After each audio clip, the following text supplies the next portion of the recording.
The Linn-Mar Board of Directors meeting will be called to order at 5 p.m. in the boardroom of the Learning Resource Center. Please take roll to determine a quorum. Buckholz. Here. Morey. Here. Nelson. Here. Rollinger. Here. Walker. Here. Wall. Weaver. Here. Quorum is present. I make a motion to adopt the agenda. Second. I have a motion by Clark and a second by Berry. All those in favor? Aye. Aye. Opposed? We have an agenda. We're going to begin this evening with our special recognition of our fall athletics. So I will welcome Jay to the podium. Turn it over to him. All right. Good evening, everyone. Thanks for having us. My name is Jay Lehman. I am the Associate Athletic Director at the high school. Been fresh on the job since July 1st, so it's been going well. And this is one of the best things we get to do with our job is honor our teams, our athletes, and our programs, and show the good things that they are doing. And starting you off with a positive note tonight, too. So, without further ado, we're going to recognize state champions, state qualifiers, and teams, all-state selections, elite all-state selection, coaching staffs of the year, and then academic all-state as well. So first with football, the team qualified for the playoffs, finished 6-4. We had 3 players named to second team all-state, TJ Jackson, Carter Henderson, and Keaton Roscott, which they could not be here tonight, obviously.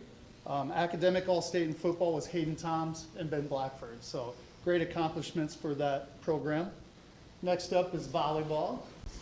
We finished in the second round. We got beat by Urbandale, but we do have one individual here by the name of Kate Passmore tonight.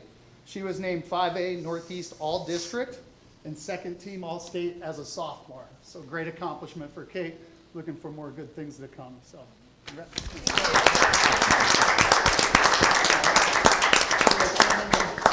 Girls swimming and diving. Our girls team finished 10th place as a team at state meet, so a pretty good showing in Marshalltown.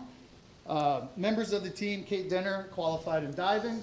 200-yard medley relay was Redwani Mayhall, who is here with us. Haley Kimmel, Mara Carstensen, and Emily Brenham. They finished 7th and also had a school record at the state meet with that event in the 200-yard medley relay. Congrats. 200-yard freestyle, Michaela Schmidt and Lucy Hars. 100-yard butterfly, Mara Carstensen. 100-yard freestyle relay, Lucy Hars and Haley Kimmel. 500-yard freestyle, Emily Brenham, Michaela Schmidt. 200-yard freestyle relay, Emily Junk, Richard Carstensen, and Hars. 100-yard backstroke relay, Mayhall Ragwani, Grace Weisenhand, and Haley Kimmel. 100-yard breaststroke, Mara Carstensen, and the 400-yard freestyle relay, Schmidt, Hars, Ragwani, and Kimmel. We also had Haley Kimmel, who was first team All-State in the 100-yard freestyle and 100-yard backstroke. Both school records this year for Haley Kimmel, who could not be here as well. She is sick tonight. So congratulations to the girls swimming and diving and Mayhall for being here and representing.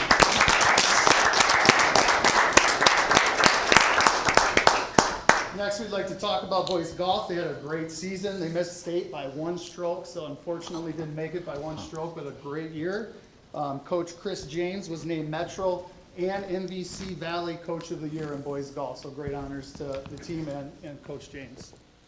Boys cross country, Luke Steffen qualified for the state meet as an individual. Ethan Cozy was also named to academic all-state. So good honors for the boys cross country team. Now we have our girls cross country team we'd like to honor, which we have some members here tonight. The team qualified for the state meet and finished 12th place.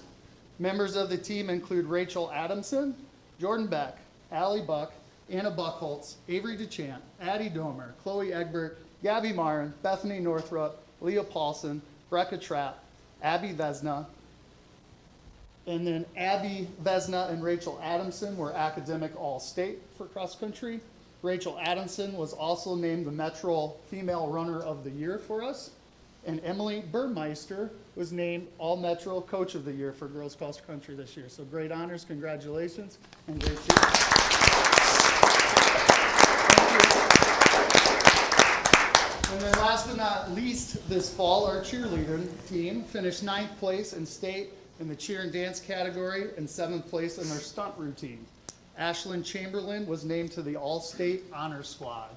And that's a great accomplishment for her as well. And that wraps up our fall sports and honors for our teams, programs, and players. So thank you for letting us recognize them in front of you tonight. Thank you. Thank Thank you. you. Thanks, Jay. Thank you, Jay.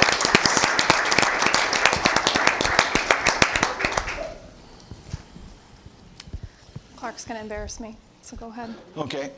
As Vice President of the Linn-Mar Community School District Board of Directors, I would like to take this opportunity to recognize Britannia Morey, President of the Linn-Mar Board of Directors, for being a recipient of the Iowa Association of School Boards 2021-2022 Individual Achievement Award.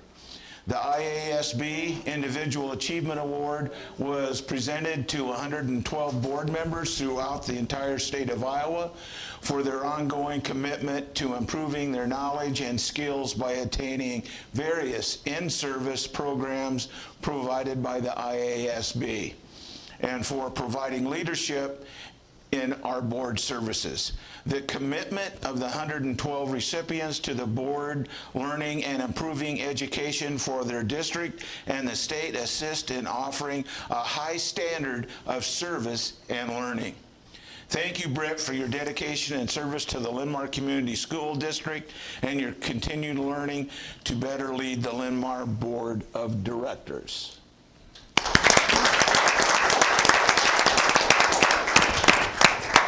Are you you, properly Clark. embarrassed? Yes, I'm. Job I'm- well done then, Clark. I'm red, I'm sure. I can feel it in my cheeks. Moving on. Thank you. Moving on to audience communication this evening. At this time, I will call those who have signed up to speak to the microphone in the order in which they've signed up. The board will receive and acknowledge comments, but will not engage in a dialogue with the speaker because of the set agenda for the meeting. Remarks are limited to 3 minutes per speaker and should be shared in a respectful manner. Amanda Pierce Snyder.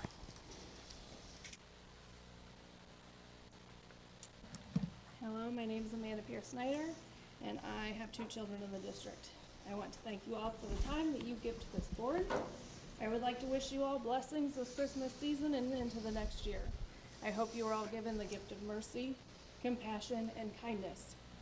My hope for next year for this board is that you all remember why you joined this board and that Jesus is there to guide you. You just have to ask for help.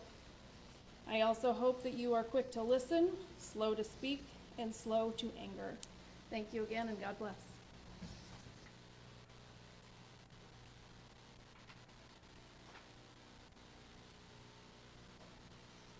Jessica Maroney, I apologize.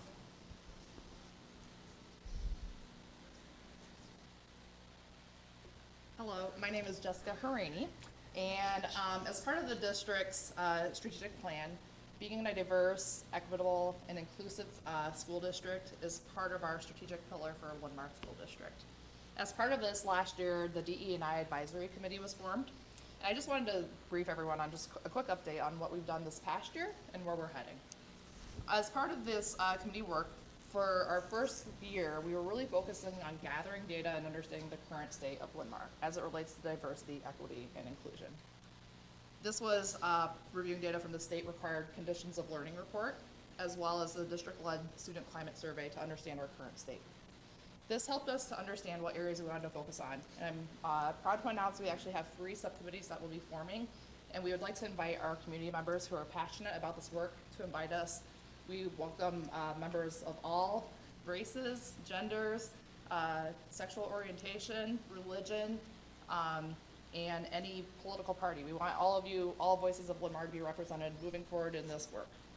So the 3 committees that we will be forming and moving forward with is 1, student agency around discipline and consequences. So think of it as when students do something that, for example, bullying another student. How do we handle that not only has a consequence for the behavior, but helps those students understand and become a better student in the future? Second is building relationships around the community. We've had a lot of turmoil at these meetings, and we've had a lot of turmoil in our district and just in our society right now. So how do we start strengthening those relationships and understanding diverse viewpoints, but working together to move our district forward? And lastly is around respect and bullying. We know that this is a top issue at our school district. So how do we help work with our students, work with our community members, work with our parents and our faculty to understand how we can reduce bullying in our school district? In addition to these subcommittees, we will focus on communications to keep our district informed on the progress of these committees. As I mentioned, we invite you to join us. There's more information on our school district website in the DE&I page. You can sign up there to learn. Together, we appreciate all of your involvement, the board support, faculty, and parents coming together to make Linn-Mar a place where all students and families feel welcome and to create an inclusive environment where all students can thrive. Thank you.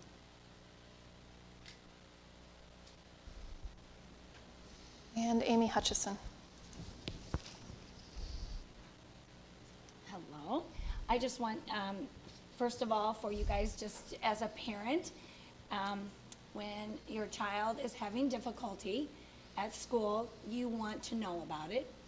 Please reconsider 504.13 so that parents can be told what is going on in their child or in their child's mind, if they're struggling, if they're thinking something that they need to do that kind of goes against what maybe their parents might want, because parents need to know these things.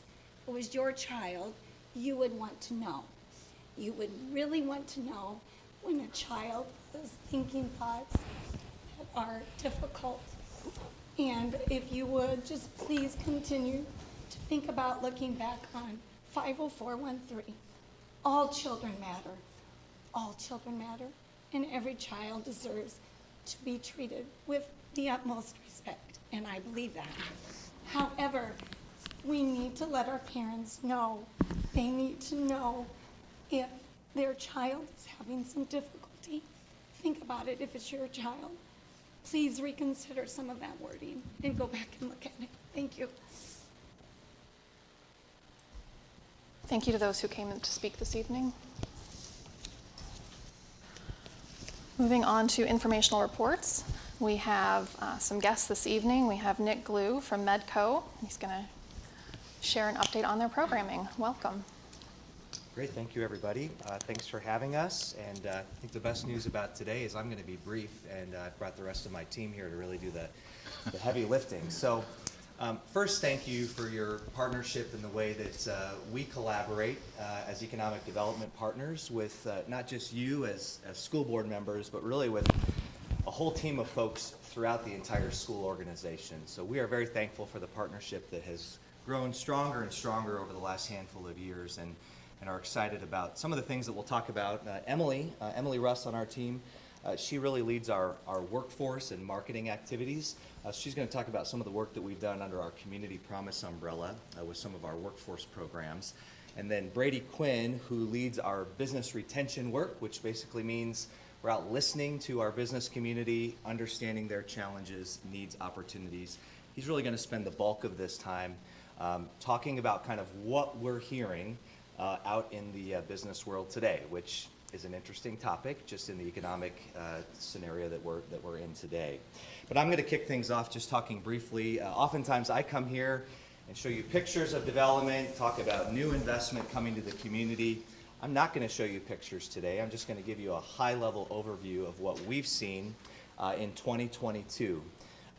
This is a document. Superintendent Bisgard is looking at this and saying, yep, this looks familiar. This is part of what we call a KPI dashboard that we share with our board of directors every month that ties to some very specific goals that we adopted at the beginning of the year. So one of the things that really is often the exclamation point on the work that we do as the economic development organization are groundbreakings.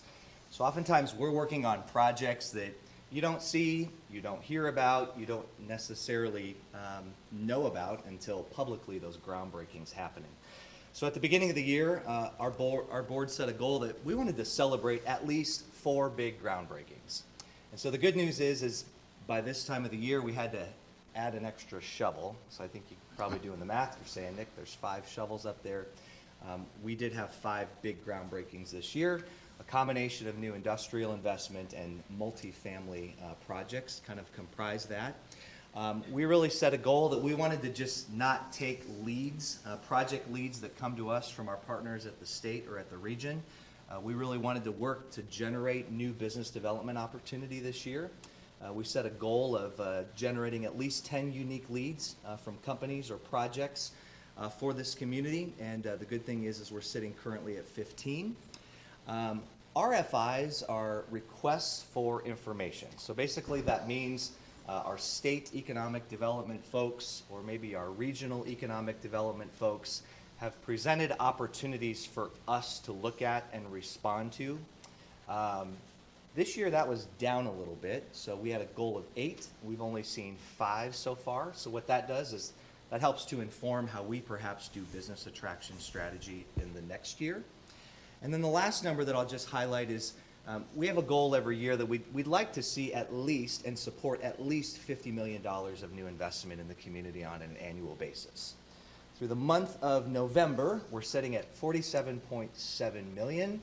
Keeping our fingers crossed that even in the year 2022, that when we get through December, we'll still hit that benchmark. So I think that's an important number to see, because I believe that people are looking at 2022, and I'm going to show you a chart here that suggests maybe we're starting to slow down a little bit. But the good news is we've still had a strong year in this year. This is a really busy chart, but let me explain what you're looking at. The bars, the vertical bars, month by month, are a combination of the total value of new residential and commercial building permits issued on a monthly basis. The orange represents new commercial industrial. The blue represents new residential investment. The busy lines above it are basically the same activity month by month in prior years. And you can see on the upper right what those years represent. So if you look at the beginning of the year, you can see we came out of the gate really strong, exceeding what we've seen in the past 3 years. You can see as we got further into the year, those numbers starting to flip, especially the housing market, as interest rates and costs, even on the commercial and industrial side, is the same, have increased. We have seen that reflected in new activity that has begun to play out. The good thing is, and I'll wrap up with this, is as we kind of look at our project pipeline and projects that we believe remain opportunity for new investment, new tax base in this community, the orange represents what we call active prospects, essentially projects, companies, investments that we believe are viable for the future at some point. So you can see that line has remained strong. It's grown throughout the year. A couple significant projects really created a bump to that. But I think what I just want to show big picture is maybe despite some of the things that we're starting to see in the second half of 2022, we still believe that there's great opportunity out there and people looking from the outside into the Marion community and seeing a good opportunity here. So we're going to stop talking about the future there, and we're going to reflect on the past year, and that's I'm going to bring Brady up here to talk about our business retention and expansion activities for this year. This is really a dashboard and a look at our existing business community, and I'm going to turn it over to Brady from there. Thanks, man. Okay. Thanks everyone again for the time today. Happy to share kind of the summary of some things that we've been trying to track for a better part of a year now. So my goal every year is to meet with our entire investor base, right? We all know that schedules get in the way and that doesn't happen. I was able to meet with 83 different companies in our Cedar Rapids metro area, starting in January of 2022 all the way to November of 2022. So do think about, how much your life changed from January to November. Same thing with the business owners, right? So we're trying to get a snapshot of how they're currently feeling, dealing, preparing for the current year and as they move forward. So the biggest part of this report is the overview portion here. We have different themes that we try to hit with different questions within these themes. So the themes will go in order, and on your report they are kind of jumbled around, so just please take a look at whatever that top border is, or top name is, and that'll get you to the right piece in your chart. But community business climate, products, industry 4.0, market facility, management, supply chain, workforce are the topics that we hit on here. Next slide, please. Oh, I got it. I'm sorry. Sorry about that. Okay, so community business climate. We had 4% of our respondents say that there would be reasons for them not to consider Marion for future expansion. So 96% said no, yes, we would consider Marion for expansion. So that's great news for all of us as business leaders and community members of this community. So are there any barriers to growth in the Marion community? And 64% responded yes. And that the respondents all cited in some way, shape, or form the inadequacy of the supply of skilled or unskilled labor. There's a few marks of transportation accessibility, as we all know, that's continuing to be a challenge in our community as we continue to grow north and east. But again, nothing new that we haven't heard around the ability to find people. So now jumping into the products section where we ask questions in regards to, have you introduced a new capability, product, or service in the last 3 years, or do you anticipate a new product or service in the next 2 years? And we actually saw a dramatic increase in both of these this year. 42% said yes, that in the last 3 years that they introduced a new product. 37% said that they anticipate in the next 2 years. We actually had 2% last year say that they were anticipating a new product or service in the next 2 years.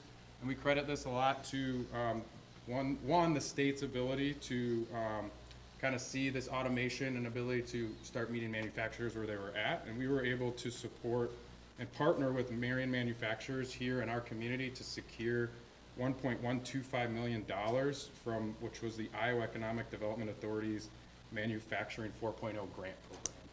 So what this program was able to provide was financial resources for these companies to invest in technology to increase efficiencies.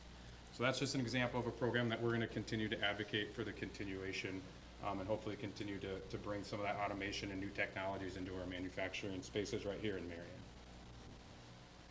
So similar to piggyback onto that, this Industry 4.0, 52% said yes, they are considering automation to address the current labor shortage, and 34% have already either are implementing or have plans to implement technology into their operations. So versus 52% saying they are considering it, where we have 34% saying they already are, either in the process of or have already implemented it. So again, just really seeing that flip from not being able to find people to being able to right technology size our industry, in particular our manufacturers here in our community. And this is similar to the prior year around this management section. A lot of talk about succession planning. 56% said no, that there was not an official, or they were unsure of an official succession plan in business. Yes, some folks will just say, yeah, my son's in the business, right? We have a succession plan in place. Well, do you have a paper plan in place that spells it out and he's aware of and everyone's aware of kind of how that's going to step forward, right? Because there's a lot more to keeping our business, our local businesses local than just asking the question. It's really, especially this year, we really felt like this was a question from last year that we felt like we needed to continue to have conversations around. So one thing that we were actually able to launch this year was a what we call our Business Founders Group, which is a quarterly meeting that is specific to the business owners or the business leaders of our community. And the focus there is just to provide them an environment to learn, establish new connections, and discuss other important topics. One thing that we were able to, that we felt was a really good session, that we were actually able to bring in local community connections that are either in the process of or have fully transitioned into 100% employee stock option plans or an ESOP. So that was just something that we continue to provide these business owners opportunities to learn more about the possibilities of local ownership and providing their employees more opportunities. So next up, sales and facility needs. So one thing that with that ability of 2022 to start taking advantage of that pent-up demand, we did see 76% of respondents had sales increases in 2022. So despite kind of this national narrative, we've seen that our strong local community economy and the stability of that shine through. And then another thing related to facility needs, which we've all seen in relation to automation and technology investments, 30% of companies do plan to expand or modernize in the next 3 years. And just to add on to the modernization, there's been a lot of comments around renewable energy as well. So looking at ways to strengthen their ability to not have to rely on fossil fuels and other. So in particular, we've seen a couple folks here in the last year put more capital into the ability to run solar power for their uses. Supply chain, which I know we've all harped on last year, right? And we're continuing to see challenges in 2022. So yes, 90% did say that they're experiencing some type of challenge or issue with logistics. Regarding the issue, it has now more come around lead times is the big issue, right? We all are, it's just built into the process now. We expect these lead times. Even going into the new year, that's the continued concern is how long it's taking to be able to get products or materials in the door to meet their customers. And it is causing a challenge for both manufacturers as well as our developers to complete the products and projects that they are working on. So you combine that with inflationary pressures, and you throw in, the rise in fuel costs that we've seen and freight costs that we've seen as well. We are starting to see that profit margins are being compressed in that way. So it does seem like we've seen a workaround in the resiliency of our local community to continue to battle that, but I think it will be something that we'll continue to talk about into the new year. Now the bulk of this report, we had a lot of new questions on workforce this year. Some of it related obviously to our new remote hybrid type of working environment that a lot of our professional companies have taken on. As you can see, 47% did say yes, that they have a current remote or hybrid workforce of full-time employees, and that the same respondents, 43% said yes, that they expect the remote or hybrid workforce to be increasing. And honestly, I think it's shown as increasing. A lot of people say this is because they have to provide that to compete for talent. It is literally almost a requirement now that you at least offer some type of hybrid option if you want even some people to apply for your position nowadays. Which obviously with our manufacturing base and the folks that we have, that's a difficult thing to sell, right? So continuing to try to figure out ways we can connect with folks, and we'll see that in the next couple slides too. But the one thing that we did take as a workforce win here is your current staffing level the same as January 2020, which would have been pre-COVID, right? So 98% said yes, that their staffing level was the same as January 2020, and I would argue that same 98% would actually say it's gone up since then. That wasn't a specific question, but that is kind of what kind of obviously all these conversations that we're seeing and has led us to conclude with that as well. One thing that Marion is doing a good job of is we are being attractive for hiring workers from outside the region. 96% did say yes. A lot of them, as far as choosing kind of what makes Marion attractive to them, and when we were talking about Marion, the entire community itself, they do mention, and obviously this is related to you guys, the strong education system, the positive community leadership, low cost of living, positive quality of life, and the accessibility to customers and suppliers, just as a few of examples that they provided as well, beyond just the Marion community itself. So again, back to hopefully trying to find folks opportunities outside of that remote hybrid. Does your company offer work-based learning? So internships, apprenticeships, co-op positions, getting folks truly in the office working. 63% did say yes, that they do currently offer those type of those opportunities, and we'll hear more from Emily and the work we're doing there as well. And then as far as introducing programs and incentives to retain existing workforce, not attract, but more so retain has been the key word for this year.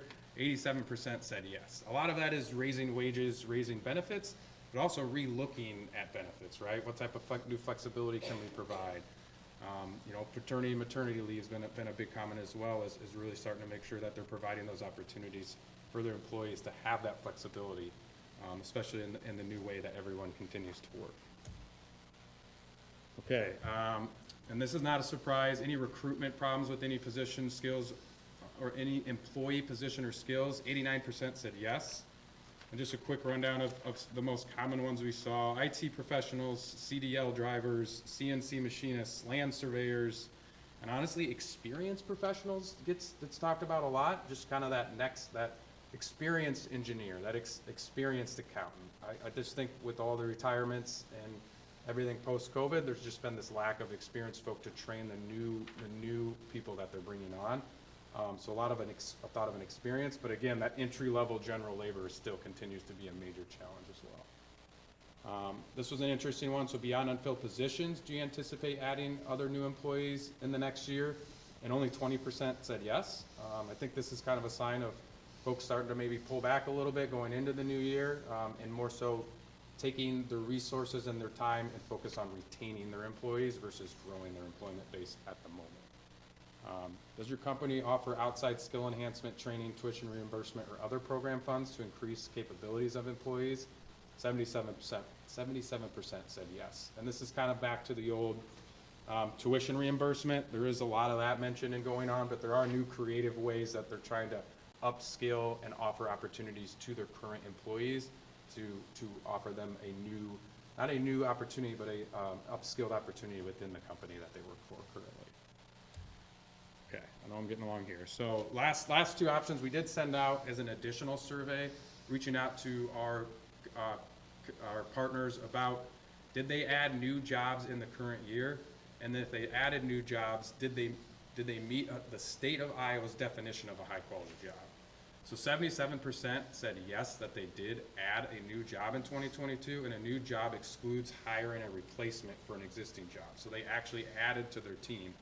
And 78% of those folks who did add a job in 2022 said that job met the definition of a high quality job, which is a starting wage of $24.20 or higher, or equivalent when the benefits are factored in. So I think that just shows that the continued need in 2022 as we were continuing to meet that pent-up demand, adding automation and other things, and adding those skills that these folks need to meet our new customers and the new demand is obviously evident, and not just the number of jobs, but the quality of jobs as well.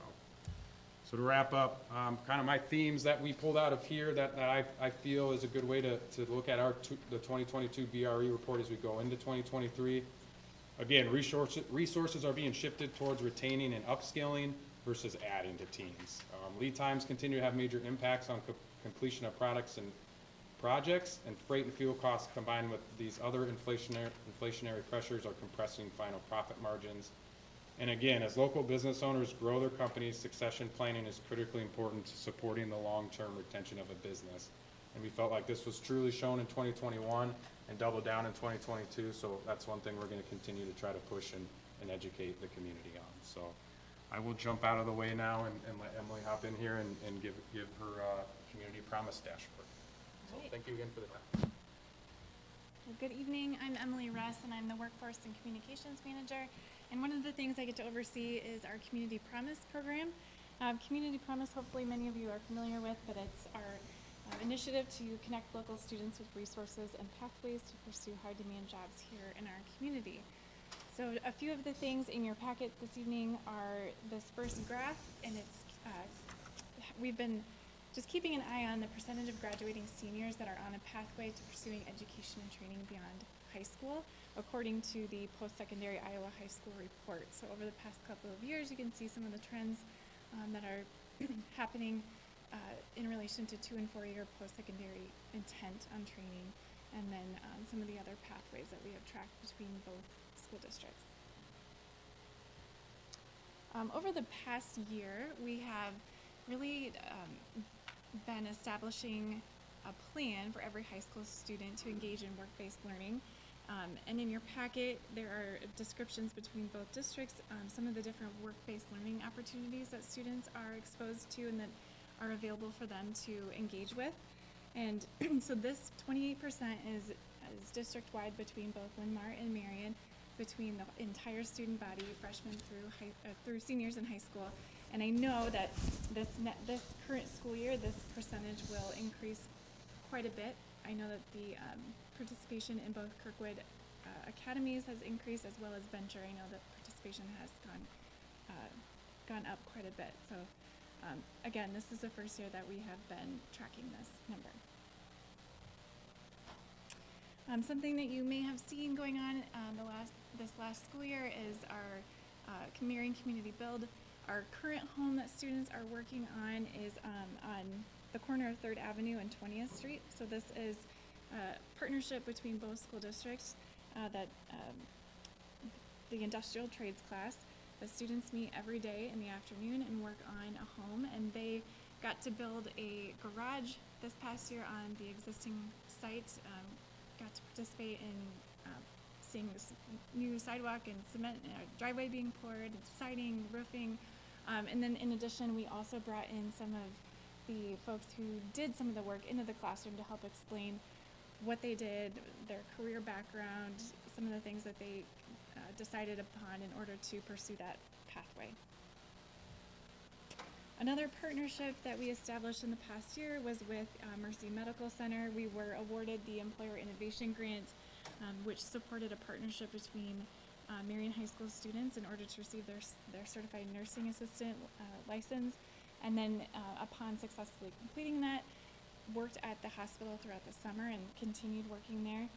Actually, later this week, we are taking Linn-Mar and Marion students to Mercy Medical Center to get an idea of what this working experience would be like this next spring. They'll get to tour, I think, 7 different areas in the hospital, get to hear from different leaders within the hospital, and learn a little bit more about from some of these students that got to do that experience last year. So it was a great partnership. The grant helped support transportation, so they got gas cards, and then also received funds in order to purchase scrubs. And lastly, and certainly not least, is Venture Academics and our partnership with them. I know you're very familiar with this project-based learning model here at Linn-Mar, and we have been very lucky in order to connect these students with 26 of our business partners. So it's been really neat to work with Alyssa and Venture, and up in the upper right of this slide, some of the Venture students got to present to us in our new office space. So it's been a great experience. I think that's it. I went really fast. Great job. Thanks to Brady and Emily for just presenting on their work and collectively the work of our team. And I'm sure many of you have questions. We're happy to answer them. I know in the interest of time, we're probably over time, but thank you again for your partnership. As you can see, it's a broad partnership beyond even school and us that really make this work happen. So we thank you for allowing us to work together with you. Any questions for Nick and his team? Thank you guys for taking time. I know you've got another one right after us, so I'll let you go. Both schools in one night. Good job. Thank you. Thank you. Thank you, guys. Next up, we will hear from OPN on our facilities planning update. Perfect to have Nick and his team here talking about economic vitality in Marion, and you guys are not only partnered with that, we know that they go hand in hand. So perfect timing tonight. Ken and Alicia are with me tonight, and Alicia's going to talk a little bit about the update on the admin building project, and Ken's going to talk a little bit about the auditorium, the SD phase that we did for the development of that project. Well, Shannon and I thought we'd start with a little talk about the schedule. This was put together back when we reconvened the facilities group. Has it been 2 years already now? At least 2 years, I think. Yep. And so we kind of laid out these, we came back together, if you remember, after we had done it 5 or 6 years ago, after the intermediates, and said, what are still our priorities? And we kind of developed this schedule, and I don't know if you want to talk high level to that, Shannon? Yeah, board members, I kind of gave you a quick summary of that in the Friday's memo too, just some of the timeline pieces, and then there's something at your desk as well, just some of the upcoming steps of immediacy, public hearings, those type of things. But this time schedule that Vicki's showing you there is actually a broader scale of what we've been talking about, to kind of just give you a little step back and take some context of where we're at overall with our projects before we dig into the details here in a few minutes. Those are the initial bars up there, the time frames we looked at when we put the committee together. It has not changed drastically. There's been a little bit of extension to Some spots are moving the bars to other spots, but for the most part, we've stayed right on schedule for what we initially intended. So we're pleased with that. A couple of the projects farther down the road, which we're going to talk about the performance venue tonight, and then also the athletic facility at some point too. We may revisit those timelines and potentially move those up a little bit in the timeline in an earlier phase there, especially financially, if we can make that happen, just to make sure we keep matching our facilities to our needs that we continue to see as well. We knew when we started this, everybody wanted everything right away, but the funds and the capability of doing that wasn't realistic, so we had to prioritize and stagger. So that's what we've done, but we may continue to tweak some of those later projects in a positive way, earlier rather than later. The big ones right now, you're well aware, the high school parking lot and the tennis courts, those are moving along. Look to break ground on those this spring. You'll hear more about the admin building here in just a few minutes, but that is very much getting closer and closer to reality for the next steps to go out to bid. And then the big one tonight is the performance venue, a chance to show what we've been working on. I'm not sure if you've even met Ken yet. Ken Hagan is the lead for us on that project and has really been walking us through a lot of details in that plan and getting lots of feedback from our high school staff. And I won't steal their thunder, they'll go through that tonight. But really excited to give you that initial view of what that work has got us to so far as well. So that's kind of where we are on those top 3 or 4 items, with the last 2 items on there still to be addressed as we go forward too. But I think we're pleased that so far we're pretty much on schedule with everything, knock on wood. I think we are. We continue to evolve and react to what happens out there in the supply chain that they just talked about. We're very excited that we've been able to work with the cabinet, really a lot of detail about the admin building that Alicia's going to share tonight. We're going to be sending those documents out, hit the street at the end of January, so that'll be a very exciting time for you. And great work with Kim and her team at the high school and music staff on the development of the schematic design. That's, we've done programming and schematic design of the performance venues. We're going to share that tonight. So I think we'll bring Alicia up first to talk about the administration building.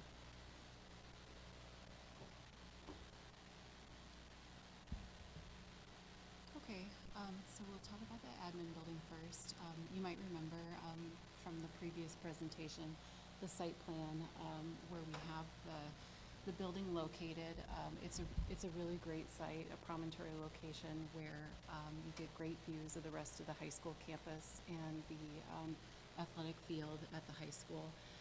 It's arranged such that when you come into the building from the north, and the main parking lot is on the north, it's kind of northeastish side of the building that you see there, the curved parking.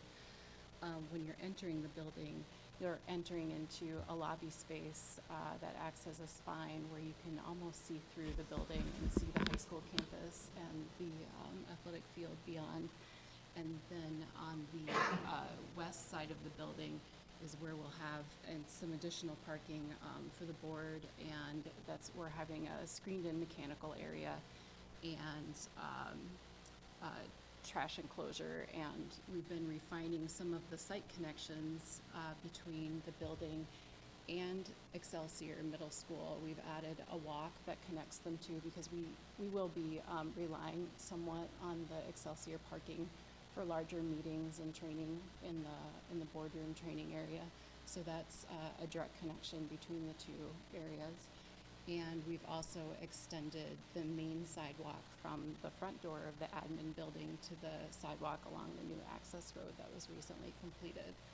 And so those are some of the refinements that we've made to the site plan since the last time you've seen that. If I move next slide to the floor plan. Again, there've been a few changes to the site plan as we refine the design and make sure that we have adequate circulation and storage and exiting from some of the spaces. Some changes that we've made to this plan are just some realignments of conference rooms to sort of make a conference room block there adjacent to the break room in the center of the admin wing of the building. And the admin wing, if you remember, is that east horizontal bar, and then what we're calling the service, IT, and training room wing would then be that vertical bar then on the left-hand side of the plan. And with the training room on the south side, We did add an additional exit there off to the west parking lot that you saw in the previous slide.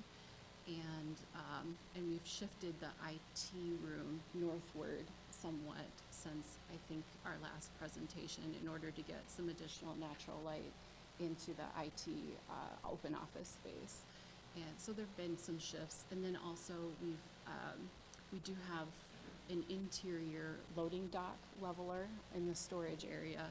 And in order to get that working with the site and the truck backing up, we've created that notch on the northwest side of the building. That would be kind of in the upper left-hand side of the building. It now has a little cut in it, and that's where a truck would back up into the storage area and utilize an overhead door and that loading dock leveler. So it's just some additional detail that we've been working on since maybe the last time we had a chance to present the plan to you.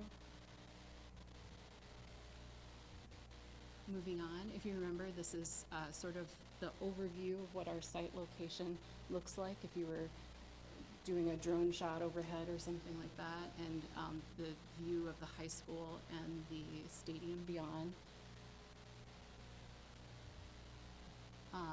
Here's approaching the building and the entrance from that north parking lot, that main parking area.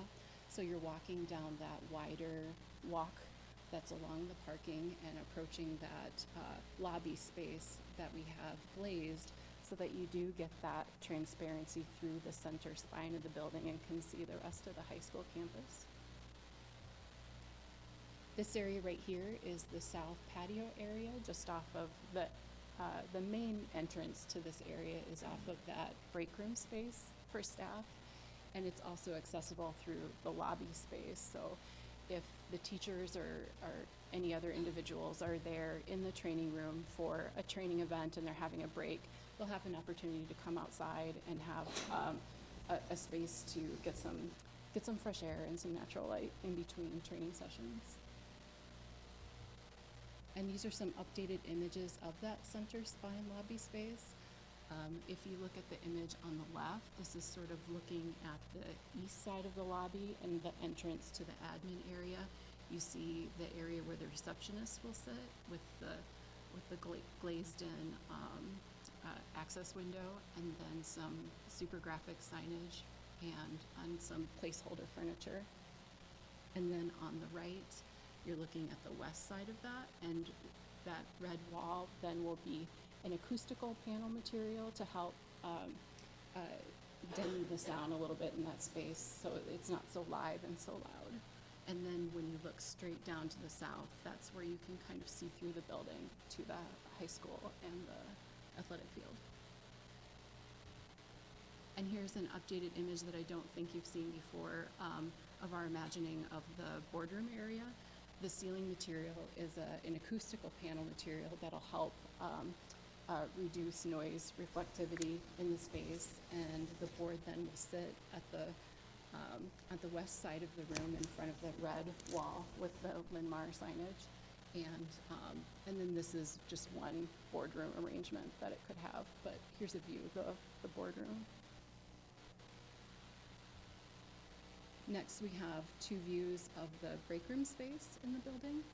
We've got a small kitchenette space over on the left, and the views out to the south. And you see that patio pergola that helps with shading, since this is the south side of the building, and the views to the high school and the seating for Linn-Mar staff to have a break.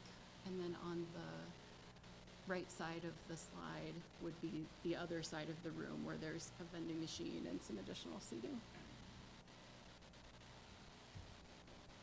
And here's a view of the building as it would look from down across Winslow Road as you kind of come around the corner of the building and get that perspective and see the south and east sides of the building.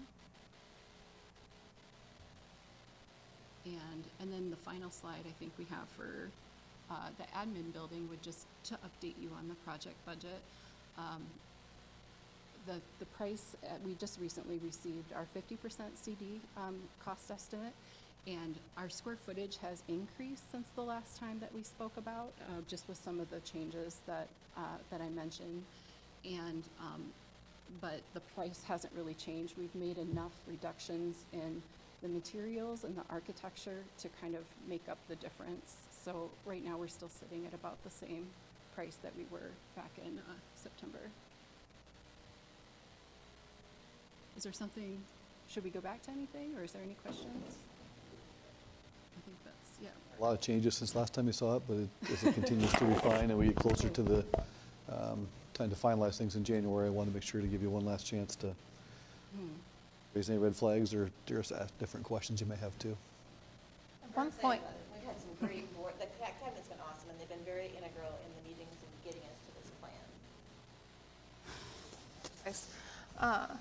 I guess I have a question. At one point, there was discussion of getting rid of the floor-to-ceiling windows and kind of changing the windows on the other side of the building. These photos look the same, so is that? That would be one of the changes in architecture that we have made. They do go to the floor just here in this area, in this break room area. But if I go back to that exterior, you can kind of see there's a sill there now, and that window doesn't go all the way to the ground, sort of in the foreground of the image. And then in the other image, that would be this one, this window, and the windows adjacent to it in the admin space in the offices no longer go as low as they used to or as high as they used to. So there's been reductions in glazing, and that's kind of where some of the savings comes from, where the price stayed the same, although we did make some increases in square footage. Vertical windows, that was another thing that was going to change. Did they get wider? They got a little wider. Just shorter, okay. But they're now a little higher above grade and a little bit lower from the parapet, but they're a little wider so that we keep that same glazing to wall ratio and making sure those spaces have enough natural light. That was why I was asking, is I don't want our people to be in this new building and then feel like they're in a box. Windows are important, Right. so. If I read that correctly, you said we're at like 29,800 square feet, and to build it, it's at 13 million? That's the total project cost on Total this. So the project. construction costs, if you look up there, are 10.9 million, and then we add the project costs on there for FF, and for furniture, fixtures, and equipment, and design fees. Total project cost would be 13 million.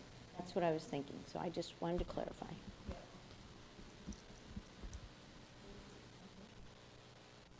Other questions on this one?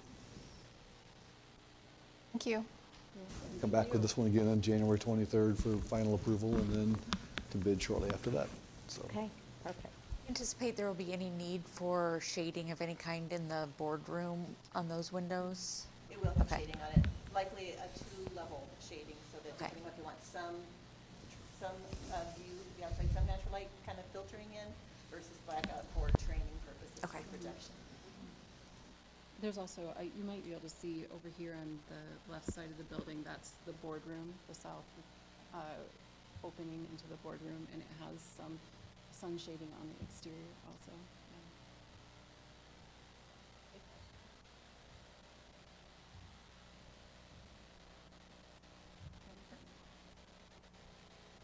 Hi, everybody. I'm Ken Hagan.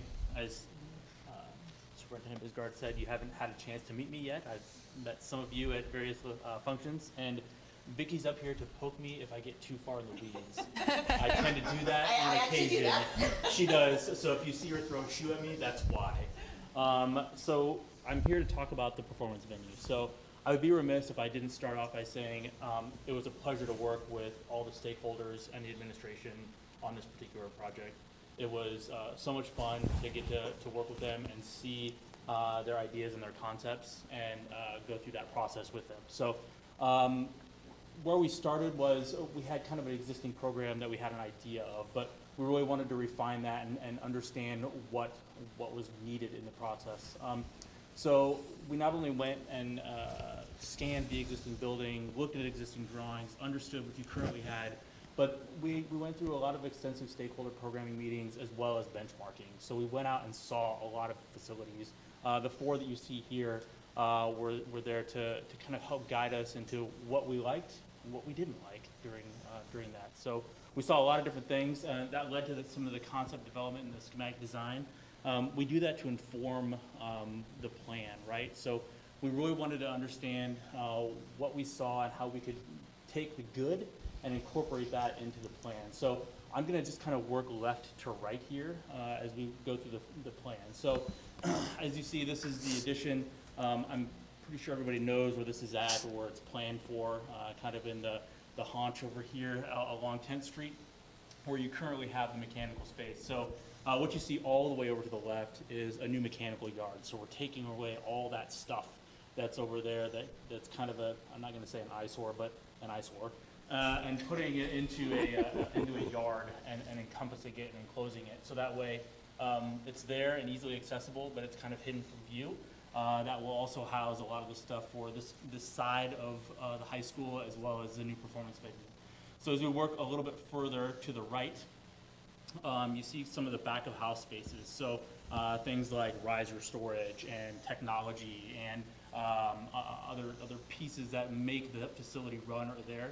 This is also what houses part of the storm shelter. So as we talked to the city of Linn-Mar, or the city of Marion, this was something that was required by their code.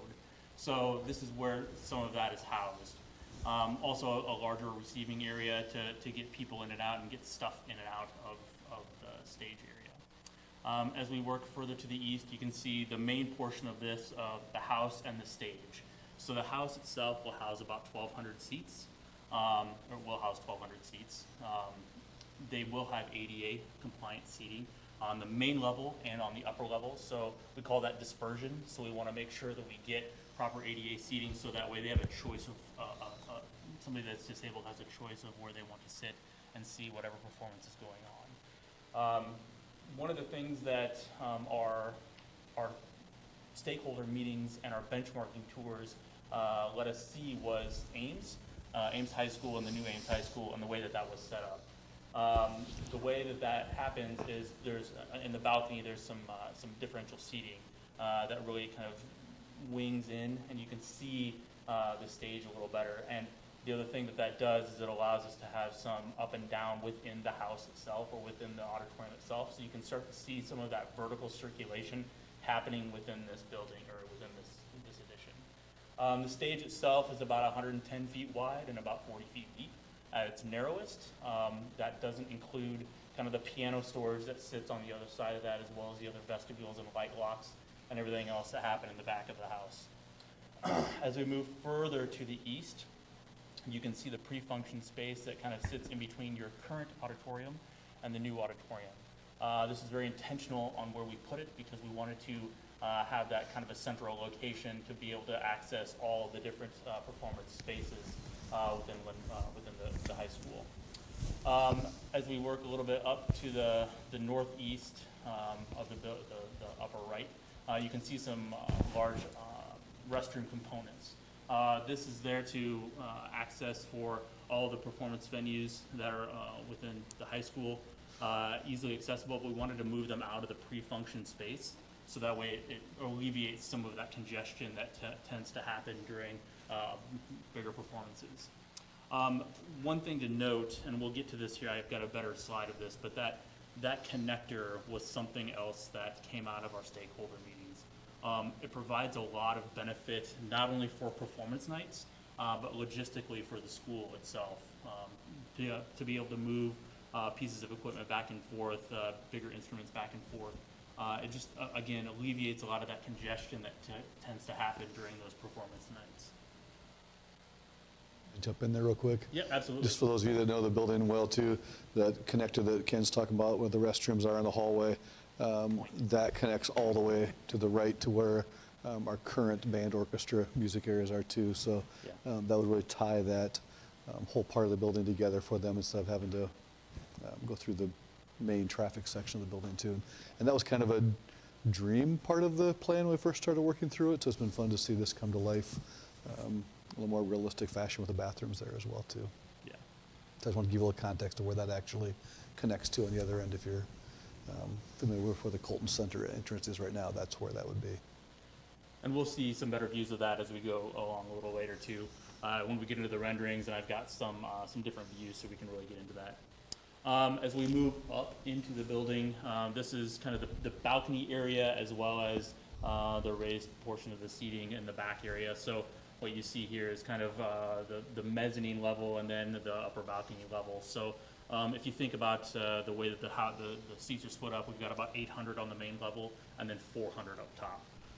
You can see the balcony level, how it steps in like that.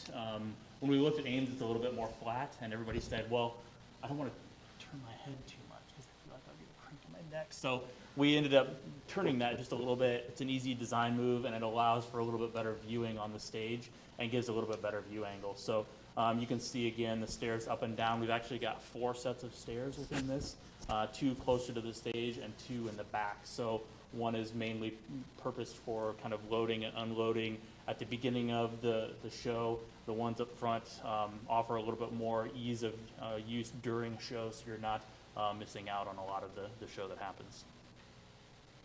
This is also, we have a fully functional elevator, of course, that goes to all levels. We have a lighting tech on the upper balcony that will house a lot of the lighting portion of this too, or the lighting controls. So now here's the rendering. Ta-da! So this is along 10th Street. So this is coming up from the south, looking north on 10th Street. So the idea here was to give a much better presence to the school itself. It gives it a front door. It gives it an identity along 10th Street, which was very important to the stakeholders, the administration, the school district. It was something that was really desired. The red ribbon actually starts to identify important parts of the building and ties the rest of the high school into this addition. So you can see as we get closer, I'm going to go to the next view here. As we get closer to the center of the building, that's where that pre-function area is at. We're kind of lifting the curtain at that point, so you can see some of the activity going on inside of the addition. And here on the north side, you can see the other red portion of this to identify the entry point. The other nice thing about that connector is it ties all the architecture together aesthetically. So we get kind of this long linear piece that walks along the west side of the building and really starts to tie everything together versus having all these disparate kind of different pieces along 10th. So that was something that was really a nice way to tie everything together, as well as giving some of those pops of color and really starting to give a nice presence off of 10th. So it also allows an access point on the north and the south side for grandma and grandpa that come to different performances, and it gets them in the building a little easier and a little quicker. The materials are precast, which is very similar to the stucco that you have, or EFIS, if you're familiar with the technical term of that, on your existing house or your existing auditorium, and then some metal panel and brick. So a lot of the same materials that you currently have on your building, we're using those on this addition as well, so that way we're not creating something that's completely foreign to the architecture that currently sits there. So, okay, all right, we'll come back. So, not always rainbows and butterflies. So this is the consequence of adding that addition, right? When we first started, if you look at the footnote down there, we started about 35,000 square feet. And now currently we're about 58,000 square feet. So because of that, honestly, the cost per square foot that we had identified in the original budget was very accurate. Like we stayed pretty true to that, which I was happy to see. So the biggest reason for the cost increase from the 17.9 to the 27.5 is just the square footage that we looked at. So the total project cost would be, we started at 23 million and we ended up at 29.3. During this process, though, which is something that we always go through in schematic design, we started to identify some value engineering items to bring that cost back down. So we identified about 1.7 million. Hopefully we can capture all that, but it shouldn't have any impact on the program itself or any of the programmatic spaces. You're still getting everything. A lot of it is material changes, or like for instance, the mechanical yard is a little bit different in material. so that way we're not spending a lot of money on just an enclosure. So this next view is the purple in the upper left is when we talk about that connector, that's where that sits. There's some other options here when we talk about value engineering, about some material changes. Don't throw anything at me. Form liner on the precast panel, just stuff like that. That's not going to make a big difference in the way people view the building, but it does take away some of the money that we're putting into the existing or the architecture. This is a good point to interject. Remember when we laid out that project schedule, we very intentionally split the design of the performing arts because you guys really wanted to understand what is this going to happen before we know we have those other two projects out in the front. So we need to understand what is this going to cost us. So having that deeper dive of a schematic design when we do the deep programming, the benchmarking, allowed us to really refine this program so we really understood what the needs were, what the function was. And so this has really helped us in aligning or getting to where that program really should be sitting and what that actual cost is. So is that helpful? So we've talked to you over the years many times about design and how all the way along the roads we're looking at ways of managing cost. So when Ken's talking about value engineering already at this point, we'll do that throughout the design. Yeah. This is just the schematic portion where we said, well, we really want to keep this functionality, but we can give up on some of this material. We can reduce some of the glass. We can do some of these things we know right now. So this is kind of where we put pencils down and say, this is a schematic design package. And when you say, okay, go, let's take the next step, that's when we'll go into design development and then construction drawings, and we'll continue to watch that budget and price check along the way. Do you guys want to raise your hand? I can call on you. Barry. Barry first. Feel how much control you have. This is the perfect picture because Okay. is that 10th Street right there? Yep, right. What's the street? What's down below that? That's correct. I think that's what you're seeing is like we have some massing of buildings Okay. that sit on the other side of town. So my question is how many feet have we come towards 10th Street? And then the second question is do we know, and you probably can't answer this, but maybe Shannon can, is there ever a discussion about widening 10th Street, and are we still okay there? Do you remember back when we presented, it was early, when we were doing facility studies, we had that aha moment because we were very concerned. Everybody on the facilities committee, everybody in the administration liked this location for a new venue. Really the synergies between your existing performance venues. And so right in the middle of our doing that facilities work, the city came out and remember Susan came back and said, we got great news in terms of the easement from 10th Street. So we are within, the city changed what amount of space we can have there. So we're within that, and we checked that with the city. And during that phase is when they said, I don't remember what the feet. Was it 50? And then they brought it down to. The city gave 25, I think. down Yeah. to 25. Yeah. Yeah, I want to say we're within, I think we still have some more wiggle room inside of that. We didn't bring it all the way up because I don't want to have to come back to you guys and say, hey, do you remember when we said we were really close to that? I don't want to come back here and have that conversation, so we didn't bring it all the way up to it. I want to say we have about a 5-foot barrier buffer in there. And I So, appreciate that because that street does and always will handle a lot of traffic. yeah. You're absolutely right. And then the second question, I'm going to make a comment because one thing I asked the finance group the other day is the tennis courts in that parking lot right over there, are we going to eliminate those right away and put a parking lot in? And Shannon shared with us that that's probably going to be a staging area temporarily. That's just a comment for everybody else to know that. Because Potentially, we don't have, we're not planning to recommit those to something permanent until we know for sure Right. what usage contractors may need for that space. And then, And when you look at the future projects too, it likely we won't make a final commitment on that space until we get to that high school extension project. Later on to determine, is it a repurpose of this building? Is it a shift of this building? So that will likely become contractor laydown space for the next 2 to 3 projects, this auditorium as well as the activities complex as well as high school extension. Just clarify what the additional square footage, where that's included in this from what we were originally conceptualizing to what the new design concept is. Yeah, so Some of it Ken can do from here, Yeah. but from back when we did with the facilities group, we never planned on that functionality, which is really important, is that connection. And when we did that initial study with the facilities group, we looked more like, what would you be familiar with? Like maybe what a Prairie is, their concert hall. We looked at a program like that. We started to say, this will fit that. We didn't look at the square footage for other auxiliary spaces around it. So as we got into programming and functional needs, that's when that grew, and it grows very quickly. Yeah. You've got 3 things identified Yep. on that slide. Yeah, let me go back to that slide here. Wrong way. Yep. Yeah, and I think some of that was the connector, and then also kind of the connection all the way back through. Like that whole spine, I think, was something that was there that wasn't identified really that much before.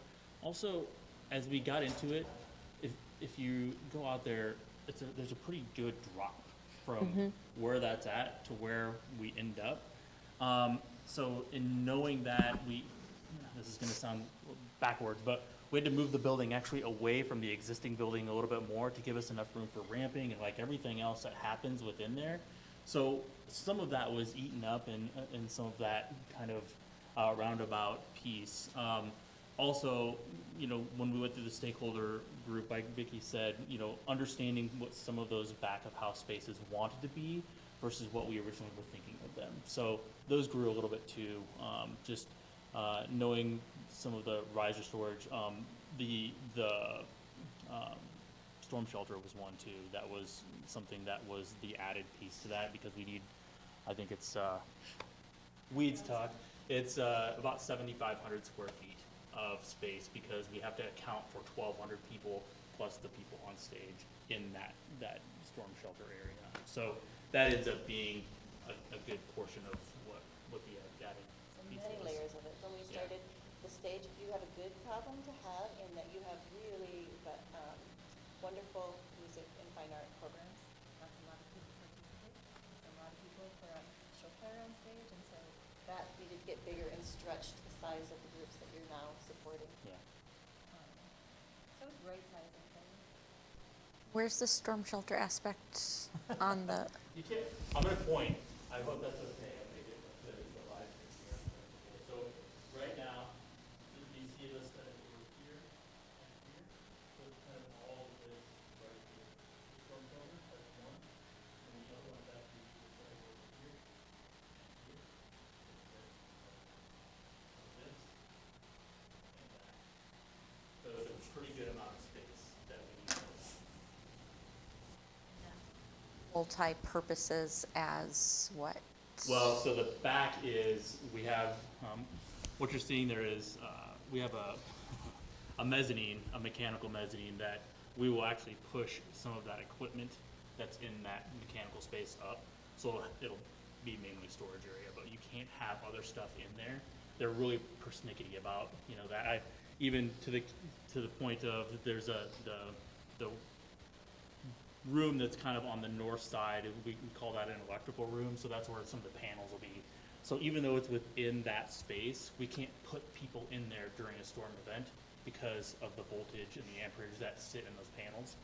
But it's just easier for us to do that as opposed to having a bunch of doors that are FEMA rated, which are or storm shelter rated, which get very expensive very quickly, versus having 2 of them at the other ends. So, yeah. To answer your question, that's really deep. So, sorry. My question was answered by what Barry was talking about. I was concerned about how close we are to the road. Have we gotten that okayed? And it sounds like that has been taken care of, so I'm good. That was my question too. So. Yeah, I just knew that was a concern right from the beginning, so. When we started this project, we really weren't sure If it would if we even could work even there. fit in that Yeah, space. yeah. And we really weren't sure if it would fit in that space with 1,200 seats, which was our ideal number to shoot for the size of performances we have. So really pleased that we're able to make both those 2 things happen, which I don't know if I would have been a betting man. If I would have bet that would have been our scenario we'd be presenting to you. It was almost one or the other, it felt like. So we're pleased to have that be the outcome with it. And the other conversation that's happened a lot with our team has really been, this is obviously a big investment, and we want to do it right. we don't want to do something, like right now, the current auditorium, there are no aisles on the ends. And everybody that goes in there has to climb over the 15 people before them to get there. And I know that was done for cost-saving reasons, because I've heard the high school staff that were here then talk about that. So we're trying to avoid those scenarios of long-term regret. Now, are there other things we can save money on? Ken kind of showed the, was it $1.7 million worth of materials, different things like that we're working through. But those won't impact the experience, those type of things as much either. So that's where we're hoping to try to save on some of those areas and not on the experience for the students or the observer as much too. So I think for both those things, cost and that just fitting that puzzle piece and whether that Tetris was going to work, it was a great idea on your guys' part to preload that design and do that first phase so that we understand, yeah, this is going to work. final piece I was going to mention as well, the mechanical piece Ken talked about first on the far left. That's a pretty significant It's a big piece. chunk of this as well that we would have to do at some point in the near future, even if we weren't doing this project. We talked about that a long time ago, I think, but I'll bring that back up because as you can tell, that's a pretty good sized space. And what we currently have out there, Ken was being kind, it is definitely an eyesore and it's an ear sore because it's loud and it's on somewhat borrowed time. So those changes need to happen anyway. So to build them into this, just makes sense to make that work that way too. And that was another complication. We weren't quite sure how that would all fit together either. We do it now instead of later, which if we had to do it later, with the costs the way they're going, it's just going to increase it that much more. We'd have to do it now if we do this project. Correct. And then if we weren't doing this project, we'd at some point have to be doing, looking at a plan for that setup anyway. Go back to the overhead one more time. Which the floor Doesn't plan? matter, not that, just First one? whatever shows the whole there. So the second storm shelter that you pointed out, when in our original conversations, that side was going to be a walkway and there was going to be a door. Is that now all connected to the building and enclosed? Yep, it's all enclosed. Yep.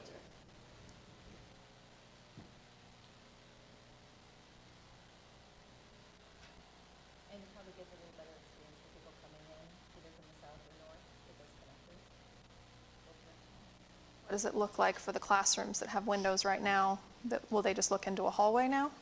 So what we were trying to do down here on the south is after these doors here, we do have sort of windows that have to close that help bring in some natural light so we're not totally dark. But yes, we are landlocked up front. This one.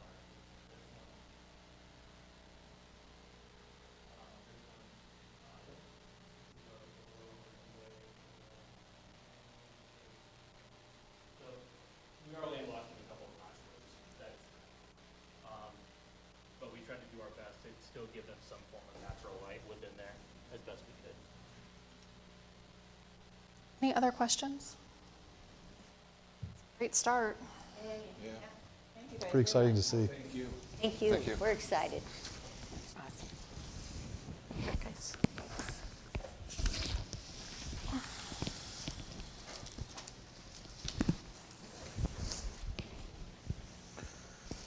All right, moving on. Next up, we have our recap of our trip to Des Moines for Iowa Association of School Boards Conference. I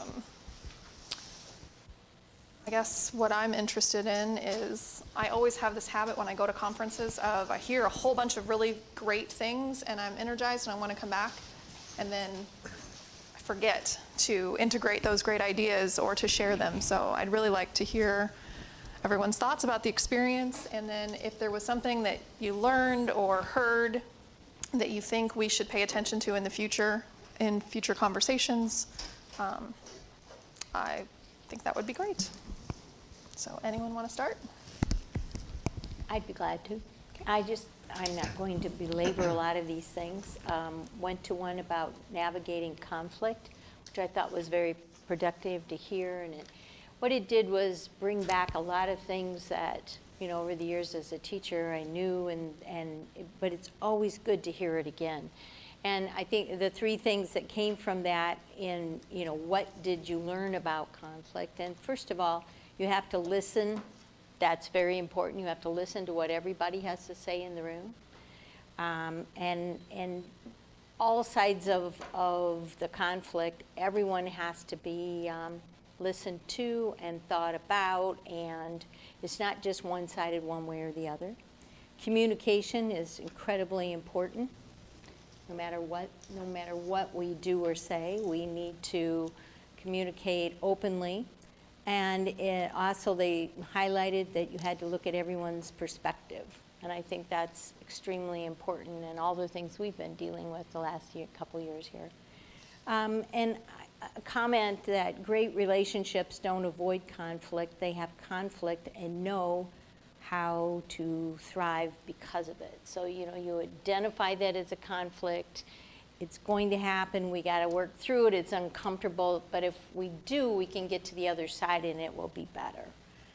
And, not a lot of other things. I had tons of things. I've got like 7 or 8 pages here, of which you don't need to hear all of my craziness here. But I think it was just important to note, overall, people said you had to listen, you have to hear, but that there's more than one side to every story. And I think that was important to hear in another point of other people say that again. That's all I want to add. For me, one of the things that I can say that we're ahead of the curve, is on strategic planning.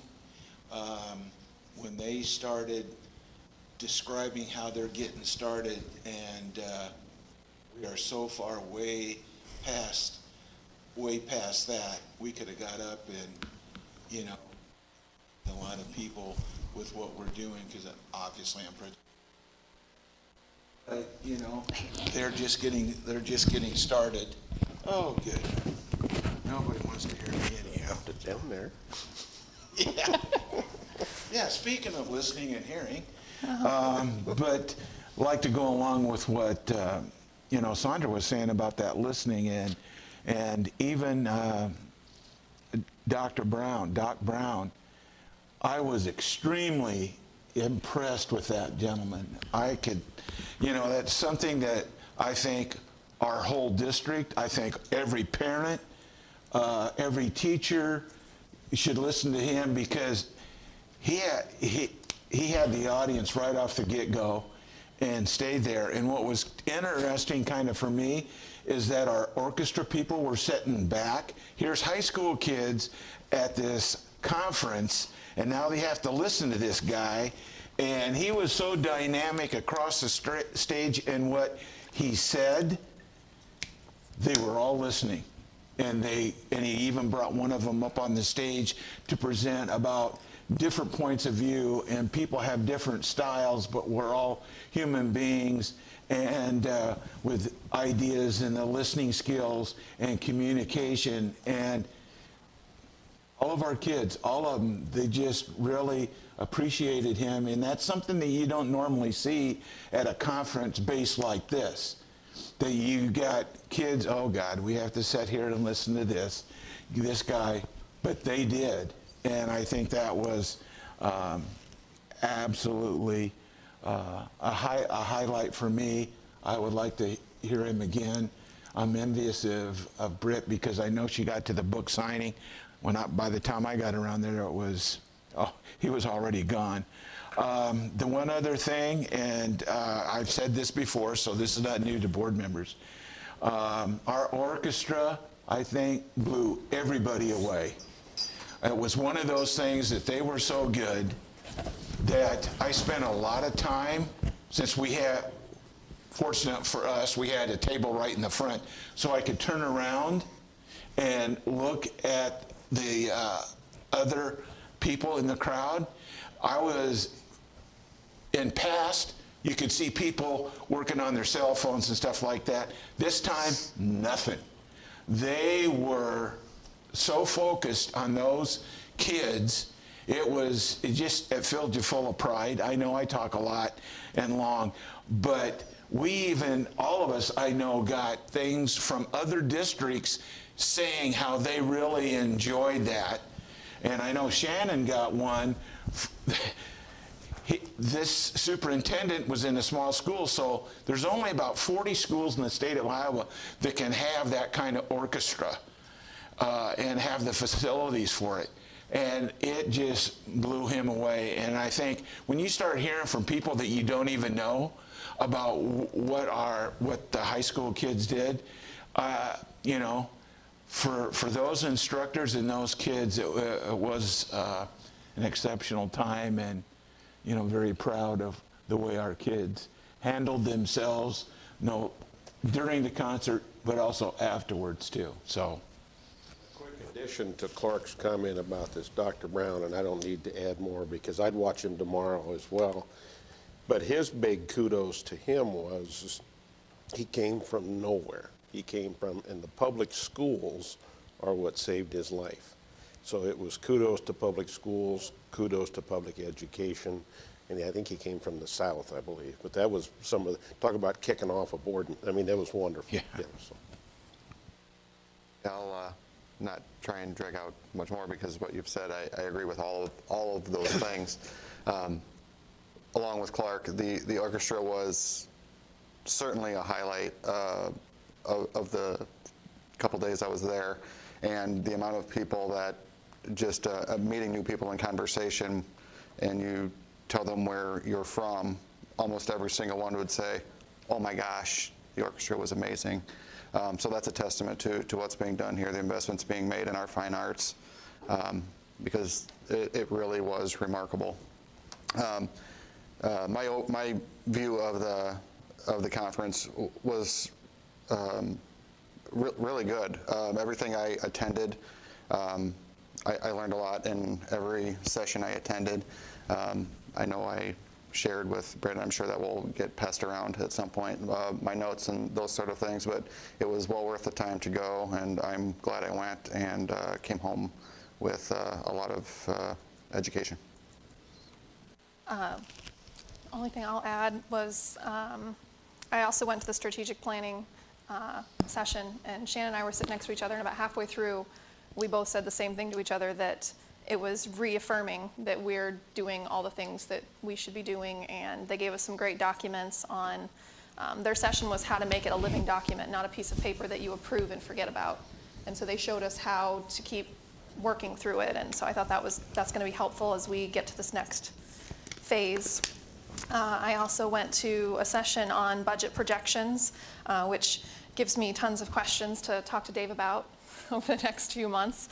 But it was talking about forecasting and how far is too far to get out ahead of yourself and start worrying about things that don't fully exist yet, and then just different things to think about in those projections. So as we get into budgeting next after break, that'll be helpful.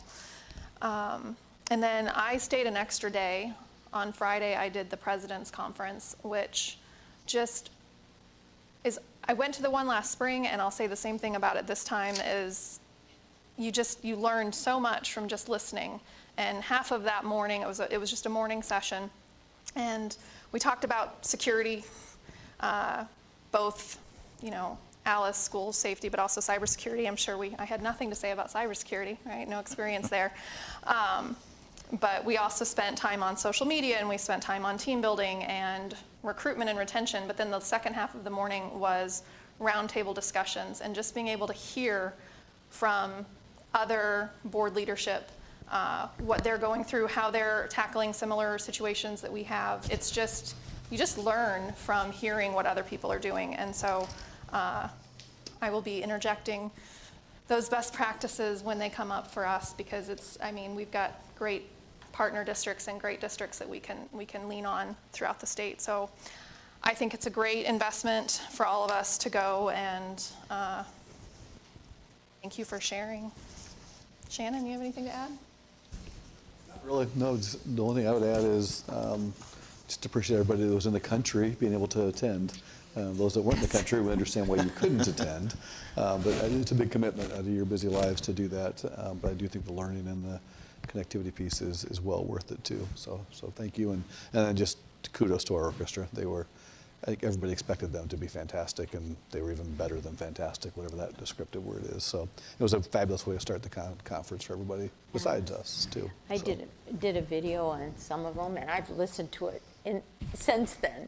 I mean, I'm just sitting there just listening, which sounds really crazy, but you know, it's so beautiful and so amazing, so much talent. It's just awesome. I was doing it with some family, and because they wanted to hear something, and it was getting passed around. Oh my gosh, where was this in Des Moines? So, yeah, it was all good. We have awesome kids. What can I say? They earned that standing ovation. So. They did. Yeah, yeah. Right. Cool. Well, continue whenever you think of things during conversation. And hey, I heard this at ISB. Let's jump in on that. Next up is Venture Academics Advisory. That would be Barry and I, who were in Des Moines on the day that happened. So we are both excited to be involved at the next meeting. Disappointed we weren't able to attend. Yeah, really, truly. So. Especially because you've waited so long for that to. I know. Anyway. Okay. Marion City Council. I have notes here. Okay. So I volunteered for the one city council meeting in which I was in Des Moines at ISB that night. But in reviewing the minutes, no surprise, there was lots of zonings and setting up of public hearings and annexing and rezoning of land for new housing. So one that was talked about was rezoning agricultural land to a medium single-family lots west of Winslow and south of Tower Terrace, so that same area that we keep talking about. And then they also talked about a public hearing to annex parts of Mulberry Drive and East Robbins Road, which may or may not impact us. But so lots of public hearings coming up to rezone land. Clark, you got the other one, right? Well, yeah, Yep. I did, and they did a lot of what you're talking about, but they had some city council things, and I'm going to bring it up because we have Linn-Mar graduates that are dealing with this. The Historic Preservation Committee, you will recognize the last name of this person, Cody Belt, will be a part of that Historic Preservation Commission. And Property Maintenance Advisory is another one, Jeff Tipton. And it just, the same thing as far as rezone agricultural SR-3 to suburban medium density single family dwellings. It was going to be condos, but they have since changed their mind, and it's the same direction that Britt was talking about, west of Winslow Road and south of Tower Terrace Road extended. So, and in talking with Nick, he said, because I was asking, I've heard a lot of people complaining about there's no gas station, like north of Linn-Mar, hardly. And he said, when that Winslow Road goes through, he says that's going to change everything as far as housing, as far as economic development, and so, Tower Terrace, yeah, Tower Terrace, I'm sorry. And it's really going to do everything for the city. It will grow unbelievable. So once again, no condos, but single family housing. So what I said many years ago, every place you can dig a hole, they're digging a hole for families and stuff, and I think that's great from one way or another. So that's the city council. Do you have any questions for either of us? All right. Next up was going to be Rachel's report on the DEI committee, but she is ill this evening. But we kind of got an update during audience communications from Jessica.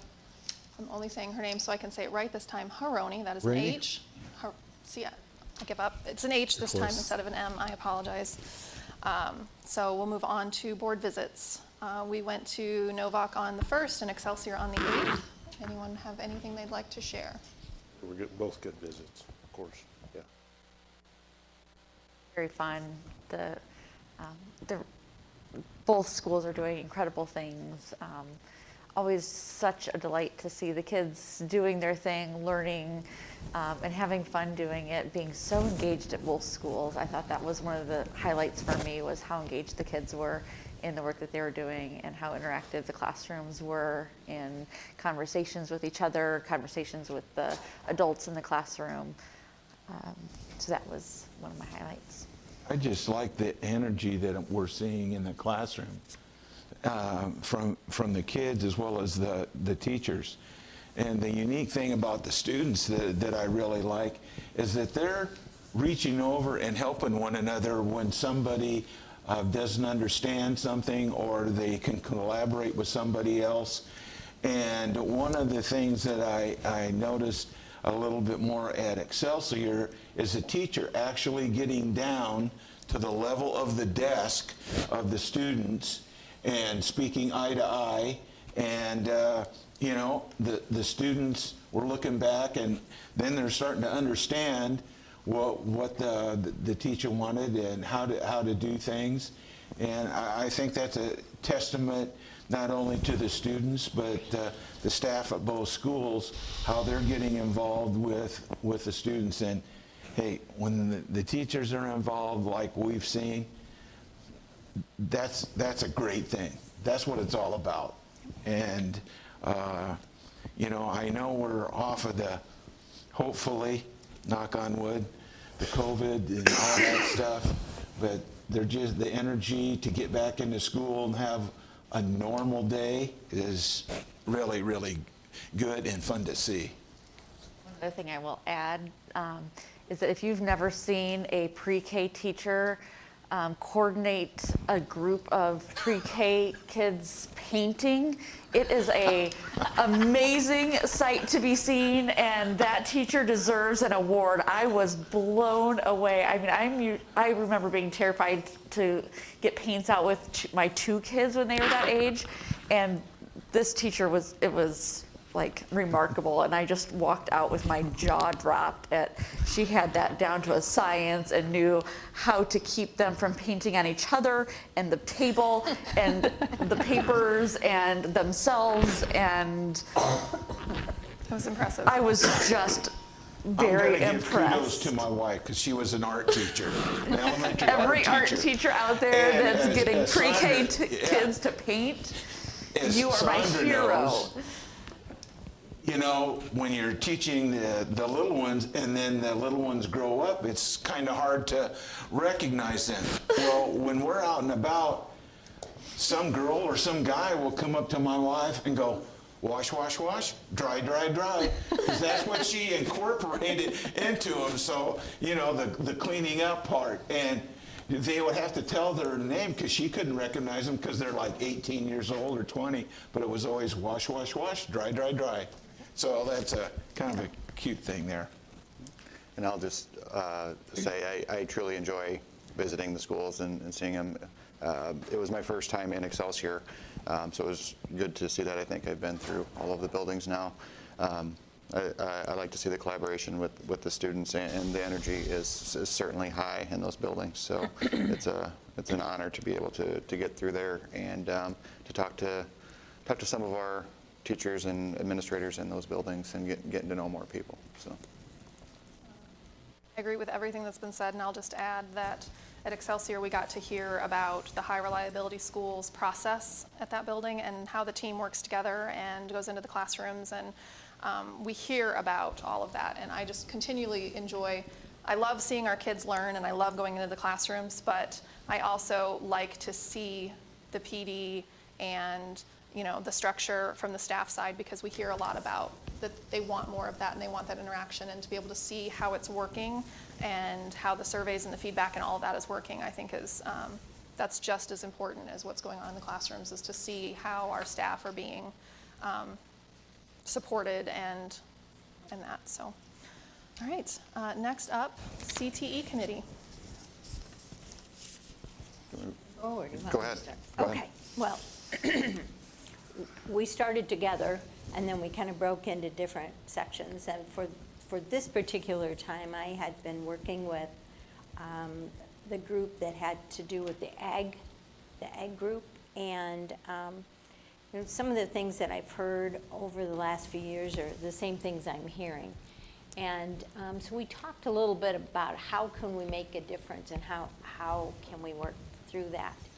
I also talked with Mark and with Nathan about what I was hearing is that there's a lot of ways that STEM is represented in the ag community and all the different classes that they have available. But the students that are coming to the high school don't know about it until they're kind of in the middle of it. There was a discussion about how they're at 7th and 8th grade, there are quarter classes, and each year, so there's like 4 quarter classes. And those quarter classes, my understanding is that there's not one that really investigates more about kind of the ag classes and business and that kind of thing. So, it was like, and I've talked, is there a way we can get that going? But then what do you take away? Okay, that's that discussion. So then it was the thought of, okay, if it can't happen at 7th and 8th, can it start in 5th and 6th with some introductory awareness things where, one of the students who I believe this year was the president of FFA, he said, when you say FFA at the high school, everyone says farming. I'm not farming. I don't want to know anything about it. I don't want to be involved. Well, he said, it's so much more than that. But it was hard, how do we get that message out so we can have more kids involved? And the last I'll say about all that is that trying to get the awareness sooner is really, really important, so that we can have kids wanting to know more. Because by the time they get in 9th grade and they start in their regiment of classes, okay, many families do not want their students going on a track that has to do with a lot of exploring, because they want them to have a very high academic 4-point on and on. So they don't want to take any chances of this would be something that they maybe aren't that great at, therefore they might not get a perfect grade. And so in the long run, what the students were saying that were sitting there is we need to do it sooner, and we need to get more people somehow getting the experiences so that you can say, okay, I could work in that ag, the word, anyway, to do something that actually connects with STEM, which actually has to do with, say, accounting or design or some other things. So I don't know how we do it, but we kind of say the same thing every time. So the only thing I came up was different was to start earlier, and I don't know if we can pull that off. But it's so interesting because, I work career and college planning, and the conversation for the last decade has been, not as many kids should use college to explore because of how expensive it is, and you should figure it out in high school. Absolutely. And now we're saying, well, not we, but members of the community are saying, don't explore in high school, learn about it soon. Like, we have to figure out a way to say it's okay to explore. It's okay to try new things. I don't know how we do that either, but it scares me to think that students are denying themselves the opportunity in high school to explore new things because that's what they should be doing in high school. well, I agree with you. I just haven't figured out, and a lot of people want to do, there are a lot of individual teachers who would like to pursue it. They just can't figure it out either. Change in schedules, oh my gosh, that is a major, major thing. Ventures help kids to be able to explore different avenues, different opportunities within that umbrella too. And ultimately comes down to the choice of the student. When you have the program of studies on the agenda tonight, it is a massive amount of course offerings for kids, which is fantastic. But that can also be overwhelming, trying to figure out what do I take, what do I not take, and how to make that fit. So yeah, that constant communication and awareness, and some of it becomes how young do you push things on kids until they're truly developmentally ready or interested. That's why over it- time too. So yeah, it's a. Yeah, it bothers me a there's little bit no- about trying to say everything at 5th and 6th grade, because they're really probably not mature enough to really, maybe, in a lot of respects, understand what all they could do with it. But if you can plant some kind of seed, and then somehow, in 7th and 8th grade, or somewhere along the line, build another, remember this, or remember this, I don't It's like an exploratory as opposed Yeah, to I a full-on just- class. yes, I But yeah, just- 5th grade, they still sometimes want to be superheroes. They're I not know. picking careers in 5th grade. So I don't know how to do it exactly, but it takes planning, and it takes changing the schedule. Nobody wants to mess with a schedule. I get it. I've taught for 40 years. You couldn't do anything until you got your schedule figured out for the year. But, anyway, enough from me. I showed up to the meeting a little early, so I got to, the students that were in the ag portion of it gave me a little tour, so I appreciate that from them. But I was with the design engineering materials group, and we talked a lot about what the Perkins funding does for that group, and we got to see what kind of equipment is purchased through it and stuff. And part of this committee also talks about getting underserved populations involved in these classes, and different demographics. The percentage of girls in these classes are low, so they're brainstorming on what can we do to bring those numbers up, and students in IEPs and those sorts of things. But when we were talking about it, I was asking questions about that on what are we trying to do to do that. In the metals, woods, and the construction area specifically, I was told on all of them, we're all in a group, and it's the same, is that right now it's between 60 and 65% of the students that want to get into them classes now is all we have the capability of doing.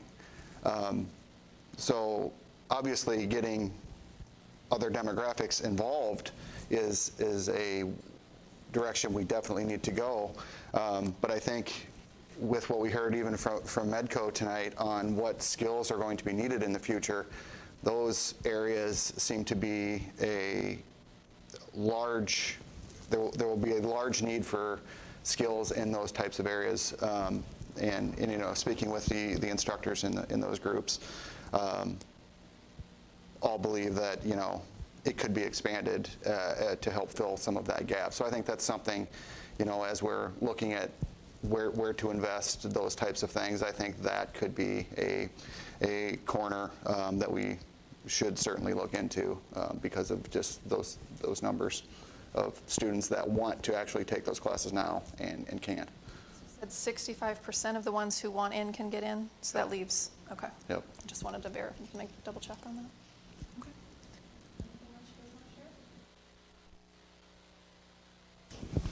I have more to say, but I will put it together and talk at another time, I think is a better way to put it. I wasn't able to attend. Oh, okay.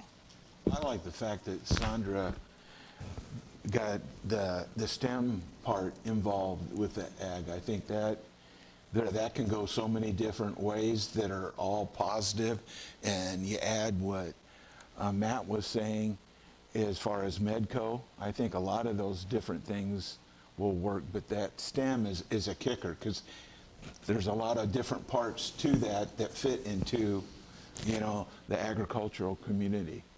And one of the things like Barb Linn-Mar was saying is that a lot of times you want to get the kids this experience, but trying to coordinate getting someone in there or taking them somewhere, that's very difficult. The idea that just as Venture Academics has a person that helps them organize some of the people that come in, and could that be extended to have a person work with the CTE angle and be able to get more students out to experience more things that they could do, or people who are involved with that coming into the classroom. Sometimes if, as a teacher, I recall, and it's not anything as difficult as this, you know, it's one more thing to do, and you want to have the kids come have that experience, but sometimes it's really hard to get to the phone, to get the thing, to have the person call back, and on and on and on. So if we could figure out a way to have someone designated to help get some of those things organized for the CTE teachers, and that includes business and ag and all that, I think that would be really helpful. Okay, next up, finance audit. We all just met. You guys have anything you want to share? Probably not really until we get into it deep. Performance and all that. Right, Dave? We had a really good preliminary discussion about budgets and decisions that are going to come up in January and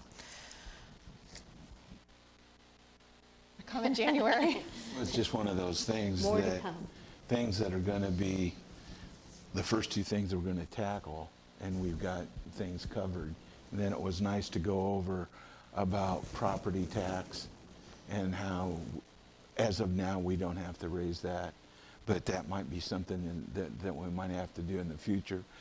But the amount was pretty small, I felt. And We like, also talked about, you know, refinancing bonds and all that stuff is coming up, and natural gas prices, and it's just tons of really fun. Which we'll be voting on some of those here in a little bit. So we've got some things coming up that have to do with project financing and all that kind of stuff. But really, we'll start digging into budget after break. So we did not meet for policy today. We have to postpone that. So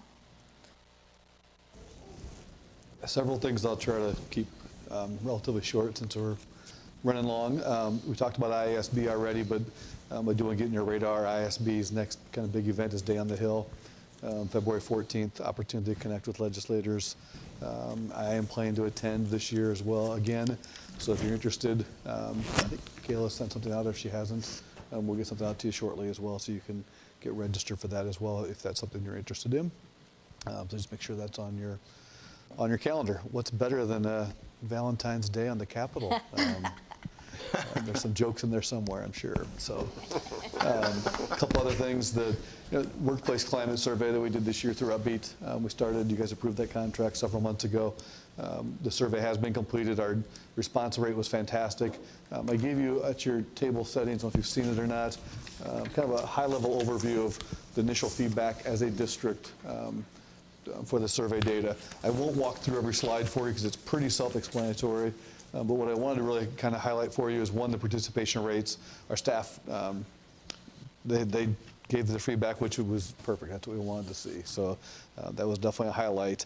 And then the slides break down, the next several slides, really about strengths of ours as a district, and then it starts to break it down by teachers, and NI staff is non-instructional staff, but that's still building-based staff. And then when it says department, that's more of our classified staff members that are not in a building necessarily. So food service, transportation, secretaries of this building, those kind of roles. I wanted to clarify that as you're looking through, because it does break down the strength into some of those subgroups as well.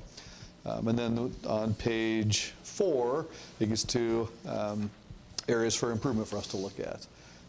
So there are some things there that I think Carla, Nathan, Bob and I went through this initial presentation with the Upbeat group. They went through it with us. Our heads were nodding pretty frequently. The strengths didn't surprise us, and the areas we can improve on really didn't surprise us either. So this was just a high-level overview. What's happening now is Upbeat is actually scheduling meetings with each of our building principals to go through their building data specifically.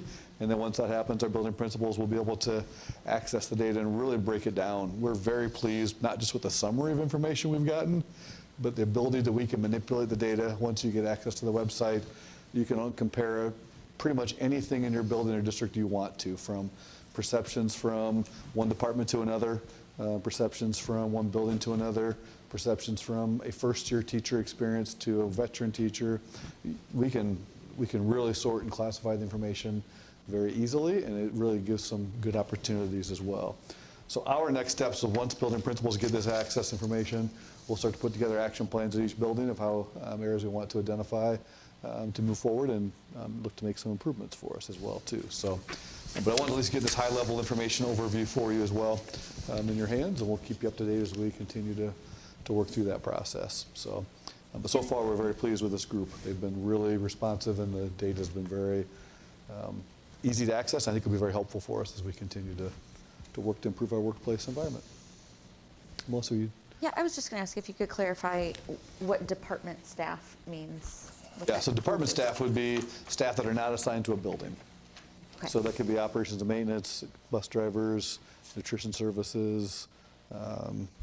So it's more of staff members that are district-wide. Also be administration? Typically administration, building-wide administration are assigned to their building. Okay. The district-wide administration, I think, would probably fall into that. I'm not sure, Carl. I'm not sure if you remember that off the top of your head, how that's classified either. I think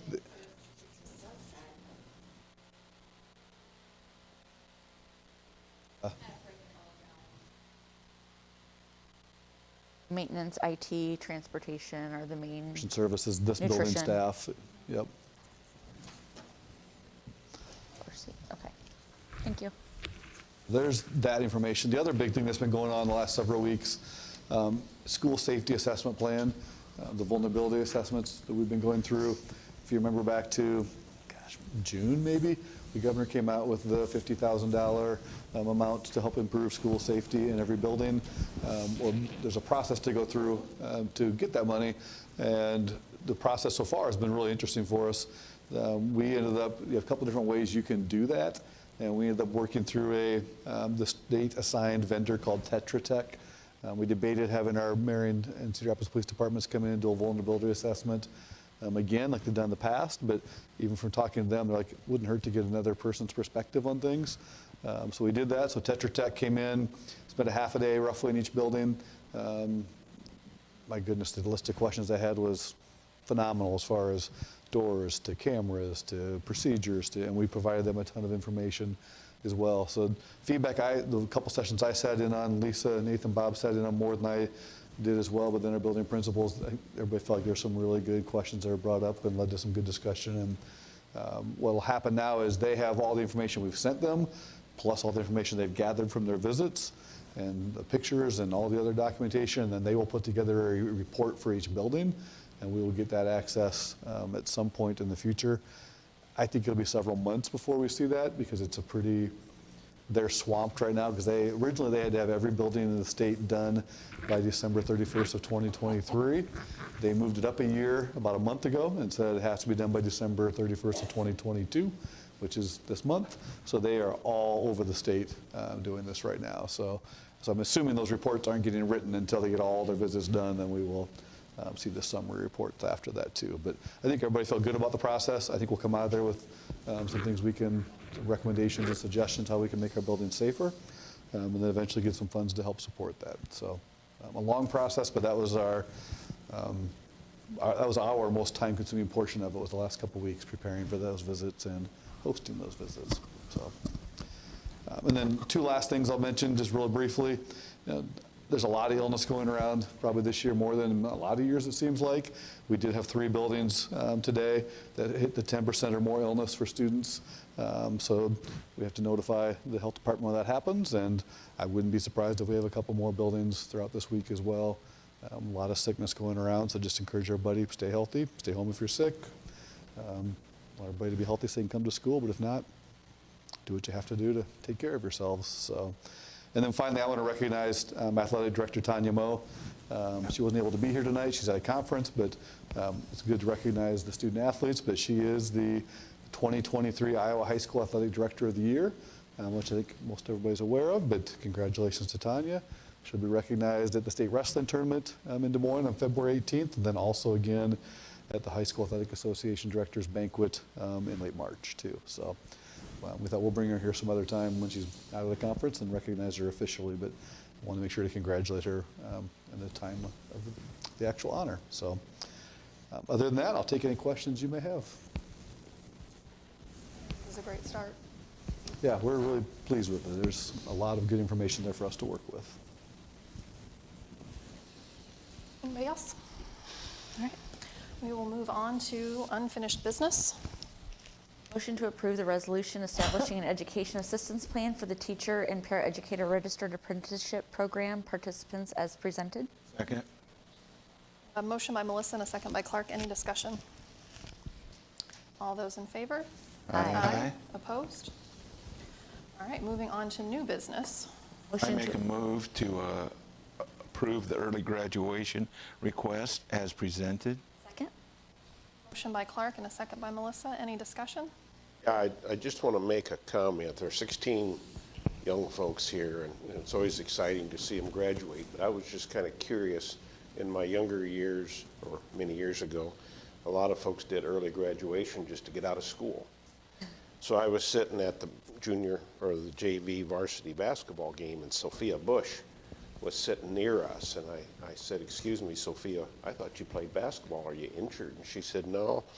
She said, "I made a decision."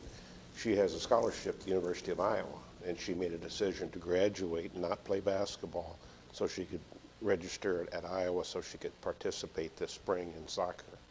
So I'm always just intrigued by that list, and I'm sure there's other stories like that, but I just thought I'd make that comment. So. Some are military, some are college opportunities, some are just be done to school, like you said, but yeah, it's quite a range. All those in favor? Aye. Opposed? Congratulations to those 16. Motion to approve the Linn-Mar High School 2023-24 Program of Studies as presented. Barry and a second by Sandra. Any discussion? All those in favor? Aye. Opposed? Motion to set a public hearing Monday, January 9th, 2022 at 5 p.m. in the LRC building regarding the, Learning Resource Center regarding the plans and specifications of the Oak Ridge roof project and the stadium parking lot project, as well as the 2023-24 school calendar. Second. By Barry and a second by Melissa. Any discussion? All those in favor? Aye. Opposed? Motion to approve the resolution fixing the date for a public hearing on the proposed issuance of approximately 17 million school infrastructure sales, services, and use tax revenue refunding bonds for use in the construction of the new administrative building for 5 p.m. on Monday, January 9th, 2023 in the boardroom of the Learning Resource Center. Second. Motion by Melissa and a second by Sandra. Any discussion? We'll just note that you notice the dollar amount there is more than what you saw in the presentation tonight. That's just to give us some extra wiggle room if things change between now and then as far as additional expenses. And then there's also some financing things depending on which way we're able to sell the bonds. If we have to do public sale, they have to have some money set aside versus private sale. So that's just to give us a little bit of extra cushion. We do not anticipate we would need to go that high, but that's why it's different than what you saw on the screen tonight. You take a roll call vote?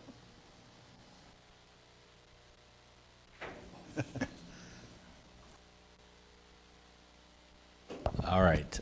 Buckles. Yes. Maury. Yes. Nelson. Yes. Rollinger. Yes. Walker. Yes. Wall. Weaver. Yes. Carries. Motion to approve the fundraising request as presented. Second. Motion by Melissa and a second by Barry. Any discussion? All those in favor? Aye. Opposed? Motion to approve the open enrollment requests as presented. Second. Motion by Sandra and a second by Clark. Any discussion? All those in favor? Aye. Opposed? Motion to approve the consent agenda with removal of item 804.5. Second. Motion by Melissa and a second by Barry. Any discussion?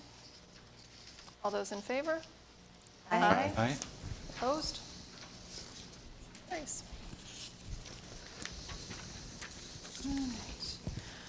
Moving on to board communications. I know it says there will facilitate a discussion on committee advisory representatives. I have notes somewhere on my desk here.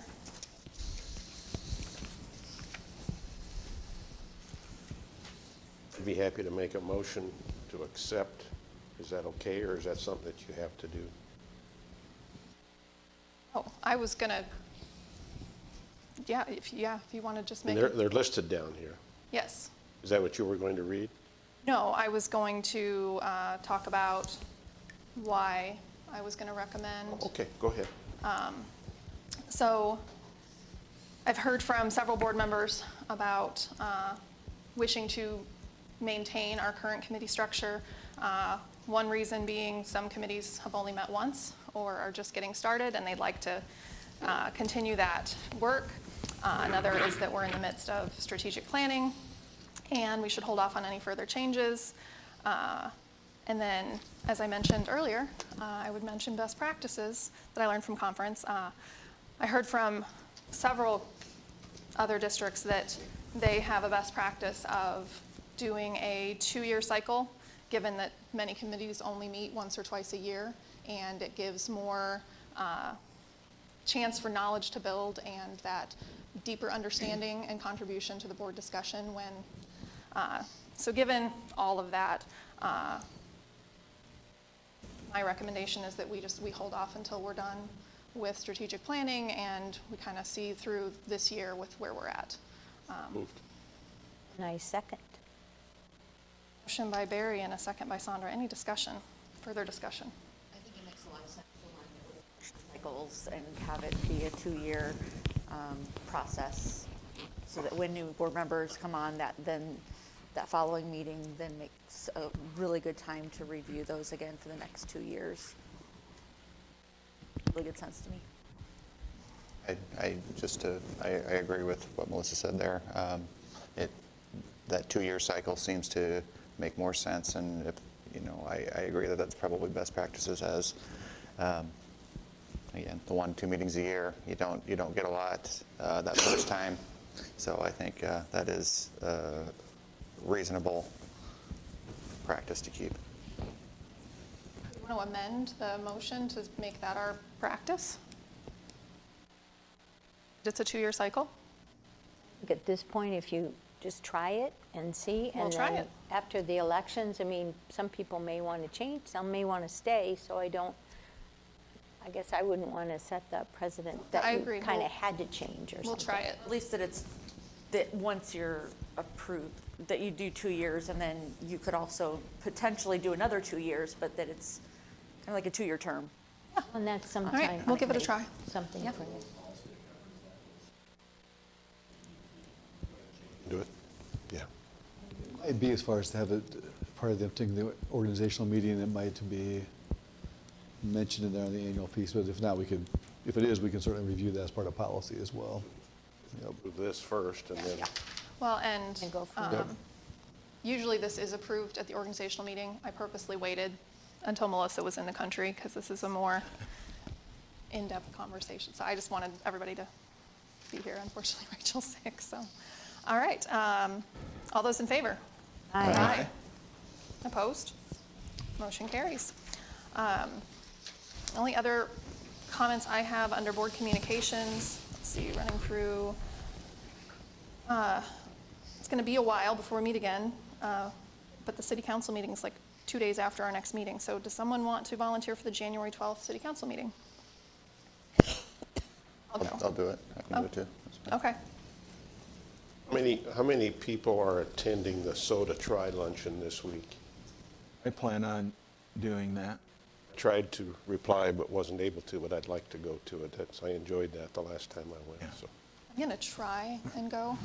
Right, it's in here, I believe. Yes, I just- yes. I It's have to check. been moved from Indian Creek Country Club to here. I have a work conflict. I would love to go, but I'm not able to, unfortunately.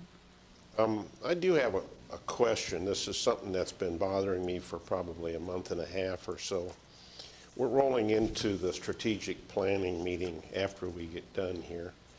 And this has been a good board meeting. It's flowed quite well. But the major question that I have is I'm still a little bit confused, because I went into this strategic planning thing pretty excited, and I'm still excited about it. But I felt like there was some challenges in the middle, and mainly at the Westfield school visit. And because we went into that, and initially I was thrilled to see the numbers of people there. But then as I researched it and talked to folks, I found out that over half of the people at that session were invited. They were not members, they don't live in our district, and they're members of a church that came in. And they actually came in and tried to disrupt. They tried to challenge the group. They were joking. They were trying to, there were some folks at one of the tables I was at that were really working hard to make this work. A young man was trying his best, and we got sidetracked. And I'm still trying to figure out how it happened, why it happened, and how it got as far as it got. And I'm just confused by it, and I don't understand it. So. I did reach out to my pastor, and he made an announcement after the first meeting when 2 people showed up. And I said we really need to get the community involved in this process, because that's what it is for.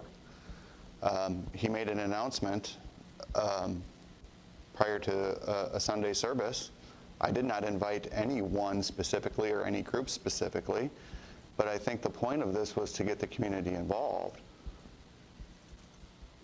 The first lady I greeted is a teacher in the Cedar Rapids system. She had no desire to do strategic planning. Her desire was to come in and question everything.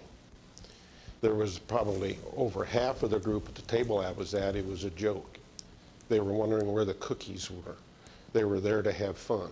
And very sincerely, I kept my focus, and that's the reason I sat at that table, and that's the reason I sat with him. But I'm just confused on why we would do that, because that's actually not accomplishing what we want. Because I think a majority of those people were not don't even live in the district, and they really had no desire to assist in that process. I don't understand it. I'm confused by it, and very honestly, I was disturbed about it when I went home that evening, and I've tried to work through the process, but I'm struggling with it because I felt like it was a loaded group of people that were coming in to disrupt. That's just how I felt that night. So I'm just That's a valid concern. yes. And I think that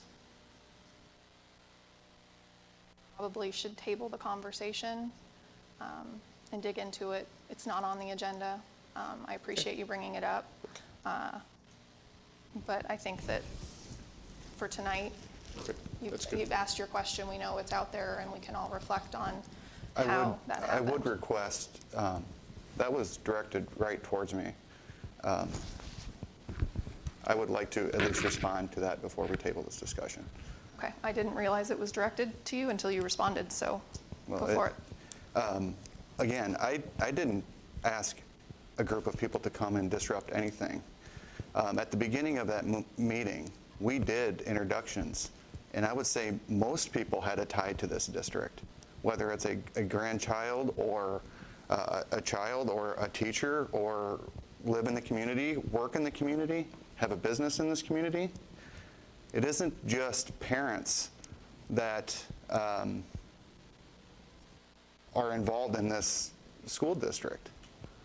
There were a lot of people there that had a real interest in what we were doing, and I didn't know more than 3 people at that meeting. I did not intentionally do anything if that's what I feel like that's what I'm being accused of. I did not. I did what I thought was right to get the community involved in this project that is supposed to bring the community into these meetings. Yes. I would like to refrain from using the accusation. I think it was a question. And my question was answered. Thank you. Thank you. Any further discussion you guys are welcome to have outside of the meeting. The last comment, the last thing I just wanted to talk about under communications was that our the revisions to the board website are complete, thanks to Gayla, who's not here this evening, but if you want to take a look at that, I know everyone read through all that, and it was based on all of our conversations, and I think it's going to make it easier for the community to understand the role the board plays and how to engage with different aspects of the board. And one point I would love to point out is in there is a chain of command chart that tells you this is the topic that you have a question on, here's who you should talk to, in the order you should talk to them. And I think that will be a great resource for the community. So I just wanted to share that that's finally done. So, yay. To adjourn? Second. 7:13, 7:14? All right, I have a motion by Barry and a second by Sandra. All those in favor?